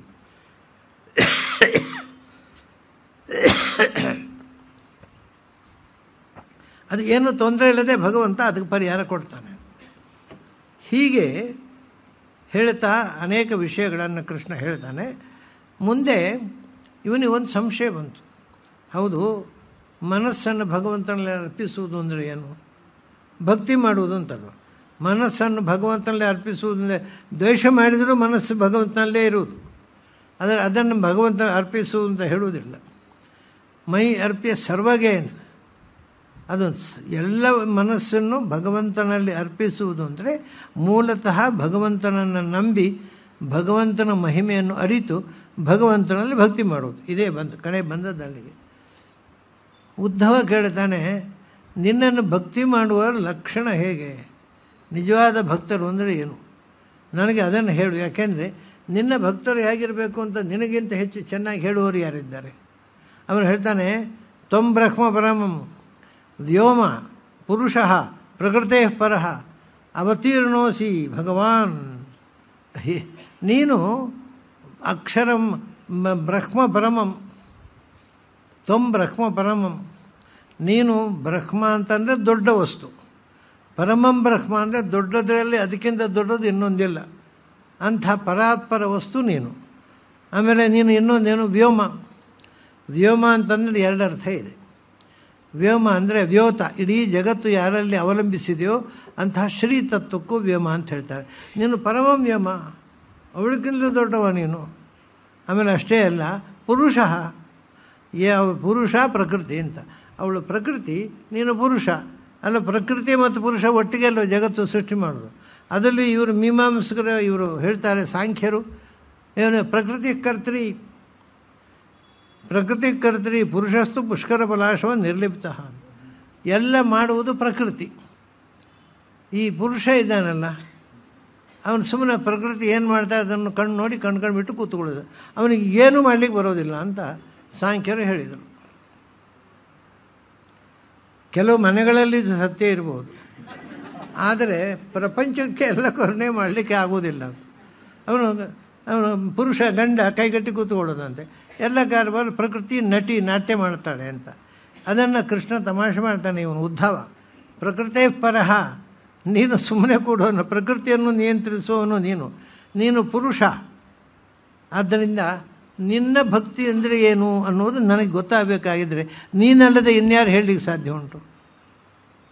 ದೈವಾತ್ ನೀನು ಸಿಕ್ಕಿದ್ದಿ ನಮಗೆ, ಅವತೀರ್ಣೋಸಿ ಭಗವಾನ್, ನಮ್ಮ ಕಾಲದಲ್ಲೇ ನೀನು ಅವತರಿಸಿ ಬಂದಿದ್ದೀಯಾ, ನೀನು ನಮ್ಮ ಕೈಗೆ ಎಟಕ್ತಾ ಇದ್ದಿ, ನಿನ್ನ ಹತ್ರ ಕೇಳಿದೆ ಇನ್ಯಾರ ಹತ್ರ ಕೇಳಬೇಕು? ಅವತಾರ ಅಂದರೆ ಏನು? ಸ್ವೇಚ್ಛೋಪಾತ ಪೃಥಗ್ವಪು ಅಂತ ಭಾರಿ ಅದ್ಭುತ. ಈ ವಾಕ್ಯ ಸಾಮಾನ್ಯವಾಗಿ ಯಾರಿಗೂ ಏನೂ ಅರ್ಥ ಆಗೋದಿಲ್ಲ. ಸ್ವೇಚ್ಛೋಪಾತ್ತ ಪೃಥಗ್ವಪು, ತನ್ನ ಸ್ವಂತ ಇಚ್ಛೆಯಿಂದ ಬೇರೊಂದು ಶರೀರವನ್ನು ಧರಿಸಿ ಬಂದವ ಅಂತ ಅದರ ಶಬ್ದದ ಅರ್ಥ ಆಗತ್ತೆ. ಭಗವಂತ ಬೇರೊಂದು ಶರೀರ ಅಂದರೆ ಅವನ ಶರೀರವನ್ನೇ ಅವರು, ಅವನ ಶರೀರ ಅಂದರೆ ಜ್ಞಾನಾನಂದಮಯವಾದ ಶರೀರ, ಅದು ಬಿಟ್ಟು ಬೇರೆ ಪಂಚಭೌತಿಕ ಶರೀರವನ್ನು ಧರಿಸುವುದಿಲ್ಲ ಅವನು. ಆದರೆ ಸ್ವೇಚ್ಛೋಪಾತ ಪೃಥಗ್ವಪು ಅಂತ ಉಂಟಲ್ಲ, ನೀನು ಸ್ವಂತ ಇಚ್ಛೆಯಿಂದ ನಿನಗೆ ಭಿನ್ನವಾದ ಒಂದು ಶರೀರವನ್ನು, ಮೂಲ ರೂಪಕ್ಕಿಂತ ಭಿನ್ನವಾದ ಒಂದು ಶರೀರವನ್ನು ಹೊತ್ತುಕೊಂಡು ಬಂದಿದ್ದೀಯಾ ಅಂತಾನೆ ಉದ್ಧವ. ಹಾಗಲ್ಲ ಅರ್ಥ. ಭಗವಂತನಿಗೆ ತಾನು ಹುಟ್ಟಿ ಬರಬೇಕಾಗಿದ್ದರೆ ಇನ್ನೊಬ್ಬ ವ್ಯಕ್ತಿ ಬೇಡ. ಈಗ ನರಸಿಂಹ ಹುಟ್ಟಲಿಕ್ಕೆ ಯಾರಿದ್ದರು? ಅಪ್ಪ ಅಮ್ಮ. ವರಾಹ ಹುಟ್ಟಲಿಕ್ಕೆ ಯಾರಿದ್ದರು? ಅಪ್ಪ ಅಮ್ಮ. ಮತ್ಸ್ಯ ಕೂರ್ಮ ಇವರಿಗೆಲ್ಲ ಅದರಿಂದ ನಿನಗೆ ಪೃಥಗ್ವಪು ಅಂತ ಅಂದರೆ ನಿನಗಿಂತ ಭಿನ್ನವಾದ ಒಂದು ತಂದೆ ತಾಯಿಯ ಶರೀರ ಬೇಡ ಹುಟ್ಟಲಿಕ್ಕೆ. ಆದರೆ ಇಲ್ಲಿ ಏನು ಮಾಡಿದಿ? ಕೆಲವು ಕಡೆ ತಂದೆ ತಾಯಿಯಲ್ಲಿ ದಶರಥನ ಮಗನಾಗಿ ಹುಟ್ಟಿದಿ, ಕೌಸಲ್ಯ ಮಗನಾಗಿ ಹುಟ್ಟಿದಿ, ಇಲ್ಲಿ ದೇವಕಿಯ ಮಗನಾಗಿ ಹುಟ್ಟಿದಿ, ವಸುದೇವನ ಮಗ. ಅದು ಸ್ವೇಚ್ಛೆಯ ಉಪಾತ. ನಿನಗೆ ಇರಲಿ ಒಂದು ಅಪ್ಪ ಅಂತ ಇರಲಿ ಅಂತ ತೋರಿದರೆ ಅವನನ್ನು ಅಪ್ಪ ಅಂತ ಮಾಡಿ ಅವನ ದೇಹದೊಳಗೆ ಪ್ರವೇಶ ಮಾಡಿ ಬರ್ತಿ. ಅಂದರೆ ನಿನ್ನ ಸ್ವಂತ ಇಚ್ಛೆಯಿಂದ ಅಪ್ಪ ಅಮ್ಮ ಅಂತಕ್ಕಂಥ ವ್ಯಕ್ತಿಗಳ ಒಳಗೆ ಪ್ರವೇಶ ಮಾಡಿ ನೀನು ಅವತಾರ ಮಾಡಿದರೆ ಅದು ನಿನಗೆ ಪೃಥಗ್ವಪು. ನಿನ್ನದಲ್ಲದ ದೇಹದೊಳಗೆ ಪ್ರವೇಶ ಮಾಡಿ ನೀನು ಹುಟ್ಟಿ ಬರ್ತೀಯ. ಆದರೆ ಎಲ್ಲ ಅವತಾರಗಳು ಹಾಗಲ್ಲವಲ್ಲ. ಮತ್ಸ್ಯ ಅಲ್ಲಿ ಅಪ್ಪ ಅಮ್ಮ ಇಲ್ಲ, ಕೂರ್ಮ ಅಲ್ಲಿ ಅಪ್ಪ ಅಮ್ಮ ಇಲ್ಲ, ವರಾಹನಿಗೆ ಅಪ್ಪ ಅಮ್ಮ ಇಲ್ಲ, ನರಸಿಂಹನಿಗೂ ಅಪ್ಪ ಇದ್ರೆ ಕಂಬ ಅಷ್ಟೇ, ಬೇರೆ ಯಾವುದಿಲ್ಲ.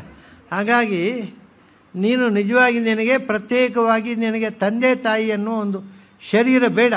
ಆ ಶರೀರದಲ್ಲಿ ಪ್ರವೇಶ ಮಾಡಿ ನೀನು ಹುಟ್ಟುವ ಅಗತ್ಯವಿಲ್ಲ. ಆದರೆ ನಿನಗೆ ಇಚ್ಛೆ ಇರಲಿ, ನನಗೊಂದು ಅಪ್ಪ ಅಂತ ಇರಲಿ ಅಂತ ವಸುದೇವನ ದೇಹದೊಳಗೆ ಪ್ರವೇಶ ಮಾಡಿದಿ, ಅವನ ದೇಹದಿಂದ ದೇವಕಿಯ ದೇಹಕ್ಕೆ ಪ್ರವೇಶ ಮಾಡಿದಿ, ಅವರ ತಂದೆ ತಾಯಿ ಇಂಥ ಲೋಕದಲ್ಲಿ ವ್ಯವಹಾರ ಬಂತು. ಇದು ನಿನ್ನ ಇಚ್ಛೆಯಿಂದ ನೀನೇ ಮಾಡಿಕೊಂಡದ್ದು ಹೊರತು ನಿನಗಿದರ ಅವಶ್ಯಕತೆ ಇಲ್ಲ. ಹಾಗಾಗಿ ನೀನು ಯಾವುದೇ ದೇಹದ ಸಂಬಂಧ, ಹೆಣ್ಣು ಗಂಡಿನ ಸಂಬಂಧ ಇಲ್ಲದೆ ನೀನು ಹುಟ್ಟಬಲ್ಲವ. ಮತ್ತು ನೀನು ನಮಗೆ ಈಗ ಸಿಕ್ಕಿದ್ದೀಯ, ನೀನಲ್ಲದೆ ಇನ್ಯಾರು ಹೇಳಬೇಕು ಅಂತ ಅವನು ಪ್ರಶ್ನೆ ಮಾಡ್ತಾನೆ. ಆಗ ಅವ್ರು ಹೇಳ್ತಾರೆ, ಜ್ಞಾತ್ವಾ ಜ್ಞಾತ್ವಾಥ ಮಾಂ ಏವೈ ಯಾವಾನ್ ಯಸ್ಯಾಸ್ಮಿ ಯಾದೃಶ. ನೋಡಪ್ಪ, ಜ್ಞಾತ್ವಾ ಮತ್ತೆ ಮತ್ತೆ ತಿಳಿಬೇಕು. ತಿಳಿಯಿತು ಅಂತ ಕೆಲವೊಮ್ಮೆನ ಹೇಳಿದ ಕೂಡ ತಿಳಿ ಏನು ತಿಳಿಯಿತು ಹೇಳ್ರಿ ಅಂತ ಹೇಳಿ ಬರೋಲ್ಲ. ಸಾಮಾನ್ಯವಾಗಿ ಕೇಳುವಾಗ ತಿಳಿತು ಅನ್ನಿಸುತ್ತೆ, ಏನು ತಿಳಿಯಿತು ಹೇಳ್ರಿ ಅಂತ ಹೇಳಿ ಬರೋಲ್ಲ. ಅದಕ್ಕೆ ಹೇಳ್ತಾನೆ, ಜ್ಞಾತ್ವಾ ತಿಳಿಬೇಕು, ಮತ್ತೆ ತಿಳಿಯಬೇಕು, ಪುನಃ ತಿಳಿಬೇಕು. ಜ್ಞಾತ್ವಾ ಅನ್ನುವುದು ಇದಕ್ಕೆ ವೀಪ್ಸ ಅಂತ ಹೆಸರು ಸಂಸ್ಥೆಯಲ್ಲಿ. ಅಂದರೆ ಎಲ್ಲವನ್ನು ವ್ಯಾಪಿಸಿಕೊಂಡು. ಈಗ ಮನೆಗೆ ಹೋದ ಅಂದರೆ ಎಲ್ಲ ಮನೆಗೆ ಹೋದ, ಎಲ್ಲ ಮನೆಗೆ ಹೋಗುವುದು ಅದು ಒಂದೇ ಶಬ್ದ ಅಲ್ವಾ? ಮನೆಗೆ ಅನ್ನೋದು ಎರಡು ಶಬ್ದ ಅಲ್ಲ, ಮನೆ ಮತ್ತು ಮನೆಗೆ ಅಲ್ಲ, ಮನೆಗೆ. ಹಾಗೆ ವೀಪ್ಸ ಅನ್ನೋದು ಒಂದೇ ಶಬ್ದ. ಈಗ ನಾವು ಭಾಗವತದ ಪುಸ್ತಕ ನೋಡಿ, ಜ್ಞಾತ್ವ ಅಂತ ಹಾಕಿ ಅಲ್ಲಿ ಇಷ್ಟು ಜಾಗ ಬಿಟ್ಟು ಮತ್ತೆ ಜ್ಞಾತ್ವ ಅಂತ, ಅಂದರೆ ಅದು ಭಿನ್ನ ಪದ ಅಂತ ಅನ್ನುವ ಭ್ರಮೆ ಸಾರ್ವತ್ರಿಕವಾಗಿ ಕನ್ಯಾಕುಮಾರಿಯಿಂದ ಹಿಮಾಲಯ ತನಕ ಎಲ್ಲ ಸಂಸ್ಕೃತ ಪಂಡಿತರಿಗೂ ಅದು ಭಿನ್ನ ಪದ ಅನ್ನೋ ಭ್ರಮ ಇದೆ. ಆದರೆ ಭಿನ್ನ ಪದ ಅಲ್ಲ ಅದು. ಜ್ಞಾತ್ವ ಜ್ಞಾತ್ವ ಒಟ್ಟಿಗೆ ಬರಿಬೇಕು, ಮನೆ ಮನೆಗೆ ಇದ್ದ ಹಾಗೆ. ಈ ತರ್ಕದಲ್ಲಿ ಹೇಳ್ತಾರೆ, ಯೋ ಯೋ ಧೂಮವಾನ್ ಸಸವನ್ಯವಾನ್, ಎಲ್ಲಿ ಹೊಗೆ ಇದೆಯೋ ಅಲ್ಲಿ ಬೆಂಕಿ ಇದೆ, ಬೆಂಕಿ ಇದೆ ಅಂತ. ಅದು ಎಲ್ಲಿ ಅಂತ ಒಂದೇ ಶಬ್ದ. ಅದು ಎಲ್ಲಿ ನೋಡಿ, ಯಾಕೆಂದರೆ ಎಲ್ಲಿ ಹೊಗೆ ಇದೆಯೋ ಎಲ್ಲಿ, ಹಾಗೆ ಅರ್ಥ ಆಗುತ್ತಾ? ಅದು ಎಲ್ಲಿ ಒಟ್ಟಿಗೆ ಹೇಳಬೇಕು, ಅದನ್ನ ಏಕಪದ. ಅದು ಹಾಗೆ ಯೋಯಃ ಧೂಮವಾನ್ ಅಂದರೆ ಯೋಯಃ ಯಾವುದು ಹೊಗೆ ಉಳ್ಳದ್ದೋ ಅಂತ, ಅದು ಒಂದೇ ಶಬ್ದ. ಅದನ್ನು ಭಿನ್ನವಾಗಿ ನೋಡಿ, ಪುಸ್ತಕಗಳಲ್ಲಿ ತರ್ಕ ಸಂಗ್ರಹದಿಂದ ಹಿಡಿದು ವ್ಯುತ್ಪತ್ತಿವಾದ ತನಕ ಎಲ್ಲ ತರ್ಕ ಪುಸ್ತಕಗಳು ನೋಡಿ, ಯೋ ಬರೋದು ಅಷ್ಟು ಜಾಗ ಬಿಟ್ಟು ಯೋ ಅಂತ ಬರೀತಾರೆ. ಅದು ಯೋಯಃ ಅಂತ ಒಂದೇ ಶಬ್ದ. ನಡೆಸೋದು ಹೇಗೆ ಗೊತ್ತಾ? ಯೋಯಃ ಯೌ ಯೇ ಯಂ ಯೌ ಯಾನ್ ಏನ ಯಾಭ್ಯಾಂ ಯೈ. ಅದು ಎರಡನ್ನು ಒಟ್ಟಿಗೆ ನಡೆಸಬೇಕು. ಇದು ಇವತ್ತು ಸಂಸ್ಕೃತ ಪಂಡಿತರಿಗೆ ಕೂಡ ಮರೆತು ಹೋಗಿರತಕ್ಕಂಥ ಒಂದು ಸಂಗತಿ. ಯಾಕೆಂದರೆ ಇದು ನಾನು ವಿನೋದಕ್ಕೋಸ್ಕರ ಹೇಳ್ತಾ ಇಲ್ಲ. ನಾನು ಇದನ್ನು ತುಂಬ ಪುಸ್ತಕಗಳು, ಉತ್ತರ ಭಾರತದಲ್ಲಿ ಪ್ರಕಟವಾದ ವ್ಯಾಕರಣ ಪುಸ್ತಕಗಳಿಂದ ಹಿಡಿದು ಇಲ್ಲಿ ಪ್ರಕಟವಾಗುವಂಥ ವ್ಯಾಕರಣ ಪುಸ್ತಕಗಳನ್ನು ನೋಡಿ, ಆಮೇಲೆ ವ್ಯಾಕರಣ ಪಂಡಿತರ ಹತ್ರ ಡಿಸ್ಕಸ್ ಮಾಡಿ, ಅವರು ಭಿನ್ನವಾದ ಅಂತಾರೆ. ಈಗಲೂ ವ್ಯಾಕರಣ ಓದ್ದವರು, ಮಾಸ್ಟರಿ ಮಾಡಿದವರು, ಅವರಿಗೆ ಒಂದು ನೋಡಿ, ಈ ಮಂತ್ರಗಳಿಗೆ ಅಂಗನ್ಯಾಸ ಅಂತ ಉಂಟು. ನರಸಿಂಹ ಮಂತ್ರ ಇದೆ ಒಂದು, ಜಯ ಜಯ ನರಸಿಂಹಾಯ ಸರ್ವಜ್ಞಾಯ ಮಹಾತೇಜೋಬಲವೀರ್ಯಾಯ ಸ್ವಾಹ ಅಂತ. ಇದನ್ನು ಅಂಗನ್ಯಾಸ ಮಾಡುವಾಗ ಪದೈಹಿ ಅಂಗನ್ಯಾಸ ಅಂತ, ಈ ಒಂದೊಂದು ಶಬ್ದಗಳಿಂದ ಅಂಗನ್ಯಾಸ ಮಾಡಿ, ಅದರಿಂದ ಏನಿದು ಪಂಚಾಂಗನ್ಯಾಸ ಅಂತ ಹೇಳಿದರು. ನೋಡಿ, ಜಯ ಜಯ ಒಂದೇ ಶಬ್ದ ಇಲ್ಲದೇ ಇದ್ದರೆ ಜಯ ಜಯ ಎರಡು ಶಬ್ದ ಆಯಿತು. ಜಯ ಜಯ ಒಂದೇ ಶಬ್ದ, ಜಯ ಜಯ ನರಸಿಂಹಾಯ ಸರ್ವಜ್ಞಾಯ ಮಹೋ ತೇಜೋಬಲವೀರ್ಯಾಯ ಸ್ವಾಹ, ಇದು ಪಂಚಾಂಗನ್ಯಾಸ. ಅದು ಜಯ ಜಯ ಒಂದೇ ಶಬ್ದ ಹೇಗಾಯಿತು ಅಂದರೆ ಅದು ಏಕ ಶಬ್ದ. ಅದು ಸೊ ಮಂತ್ರಶಾಸ್ತ್ರದವರಿಗೆ ಗೊತ್ತಿದೆ, ವ್ಯಾಕರಣದವರಿಗೆ ಗೊತ್ತಿಲ್ಲ. ಅದು ಸುಮಾರು ಜನ ವ್ಯಾಕರಣ ಪಂಡಿತರ ಹತ್ರ ಕೇಳಿದಾನ, ಹೌದು ಅದು ಭಿನ್ನವಾದ. ನೀವು ಯಾವ ಕರ್ಮಕ್ಕೆ ವ್ಯಾಕರಣ ಕಲಿತದ್ದು, ಅದು ಭಿನ್ನವಾದ ಅಂತೇಳಿ ಪ್ರಿಂಟ್ ಮಾಡ್ತಾರೆ. ಇವತ್ತಿಗೂ ಬೆಂಗಳೂರಿನಲ್ಲಿ ಪ್ರಿಂಟ್ ಆಗುವ ಎಲ್ಲ ಪುಸ್ತಕಗಳು ಎಲ್ಲಿ ಬೇಕಾದ್ರೂ ಪ್ರಿಂಟ್ ಆಗಲಿ, ಅದು ಭಿನ್ನವಾದವಾಗೇ ಪ್ರಿಂಟ್ ಮಾಡ್ತಾರೆ. ಯೋಯ ಪುನಃ ಪುನಃ ಪುನಃ ಪುನಃ ಒಂದೇ ಶಬ್ದ, ಅದು ಪುನಃ ಬರೆಯೋದು ಇಷ್ಟು ಸ್ಪೇಸ್ ಆಗಿ ಪುನಃ ಅದು ಭಿನ್ನವಾದ ಅಂತ ಅನ್ನೋ ಭ್ರಮೆ ಸಂಸ್ಕೃತ ಪಂಡಿತರಲ್ಲಿ ವ್ಯಾಪಕವಾಗಿದೆ. ಅದನ್ನು ಇಲ್ಲಿ ಆಚಾರ್ಯರು ಅದಕ್ಕೋಸ್ಕರ ಜ್ಞಾತ್ವ ಇತಿ ವೀಪ್ಸಾ ಅಂತ ಬರೆದರು. ಆಚಾರ್ಯರ ಭಾಷ್ಯದಲ್ಲಿ ಬರೀತಾರೆ, ಅದು ಒಂದೇ ಶಬ್ದಪ್ಪ, ತಿಳಿದು ಮತ್ತೆ ಮತ್ತೆ ತಿಳಿದು ಪುನಃ ಪುನಃ ತಿಳಿದು, ಅಂದರೆ ಜ್ಞಾನ ತಿಳಿದು ಮುಗಿಯಿತು ಅಂತ ಒಂದಿಲ್ಲ. ಅದು ನಾನು ಓದಿ ಮುಗಿಯಿತು ಇನ್ನೇನು ಮಾಡಬೇಕು ಅಂತಾರೆ ಕೆಲವರು. ಹೇಳಿದ್ರೆ ಓದಿ ಮುಗಿಯುವುದು ಅಂದರೆ ಏನರ್ಥ? ಓದಿ ಮುಗಿಯುವುದೇ ಇಲ್ಲ. ನಮಗೆ ಒಂದು ದಿನ ಸಾವು ಬರ್ಬೋದು, ಆದರೆ ಓದಿ ಮುಗಿಯೋಲ್ಲ, ಅದು ಇನ್ನೊಂದು ಜನ್ಮ ಕಂಟಿನ್ಯೂ ಆಗುದು. ಸೊ ಓದಿ ಮುಗಿಯುವುದಿಲ್ಲ. ಆದ್ದರಿಂದ ಜ್ಞಾತ್ವ ಮತ್ತೆ ಮತ್ತೆ ಓದು, ಮತ್ತೆ ಮತ್ತೆ ತಿಳಿ, ಮತ್ತೆ ಮತ್ತೆ ಮಥನ ಮಾಡಿ ಏನು ಮಾಡಬೇಕು? ಮಾಡಿ ಏವೈ ಮಾಂ ಯಾವಾನ್ ಯಶ್ಚಾಸ್ಮಿ ಯಾದೃಶಃ, ನಾನು ನನ್ನ ಬಗ್ಗೆ ತಿಳಿಬೇಕು. ಏನು ಯಾವಾನ್, ಅವನು ಎಷ್ಟು ಮಹಿಮೆಗಳು ಇರುವವನು, ಯಶ್ಚ ಅವನ ಸ್ವರೂಪ ಏನು, ಯಾದೃಶಃ ಯಾವ ವೈಭವಗಳನ್ನು ಅವನು ಲೀಲೆಗಳನ್ನು ಮಾಡಿದವನು. ಇದನ್ನೆಲ್ಲ ಭಾಗವತದಂಥ ಗ್ರಂಥ ಬಿಡಿಸಿ ನಮಗೆ ಹೇಳುತ್ತೆ. ಅದನ್ನು ಜ್ಞಾತ್ವ ಪುನಃ ಅದನ್ನು ತಿಳಿದು ಅದರಲ್ಲಿ ನಾವು ನಮ್ಮ ಮನಸ್ಸನ್ನು ನೆಟ್ಟು ಆ ಭಗವಂತನ ಚಿಂತನೆಯಲ್ಲಿ ಮುಳುಗಿತಾನಲ್ಲ, ಅವರು ಭಜಂತಿ ಅನನ್ಯ ಭಾವೇನ ತೇವೈ ಭಕ್ತತಮಃ ಮತಃ.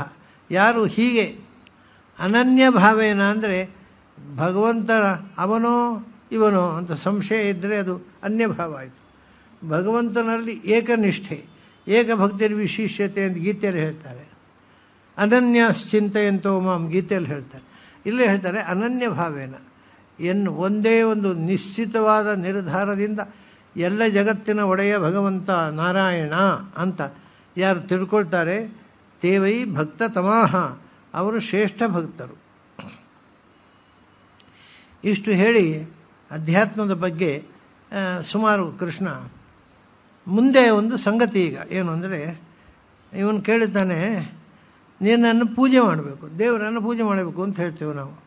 ಯಾವ ಯಾವ ಪ್ರತೀಕದಲ್ಲಿ ಪೂಜೆ ಮಾಡಬೇಕು ಅಂತ, ಯಾವ ಯಾವ ಪ್ರತೀಕದಲ್ಲಿ ಭಗವಂತನ ಪೂಜೆ ಮಾಡಬೇಕು ಅಂತ ಕೇಳ್ತಾನೆ ಅವನು.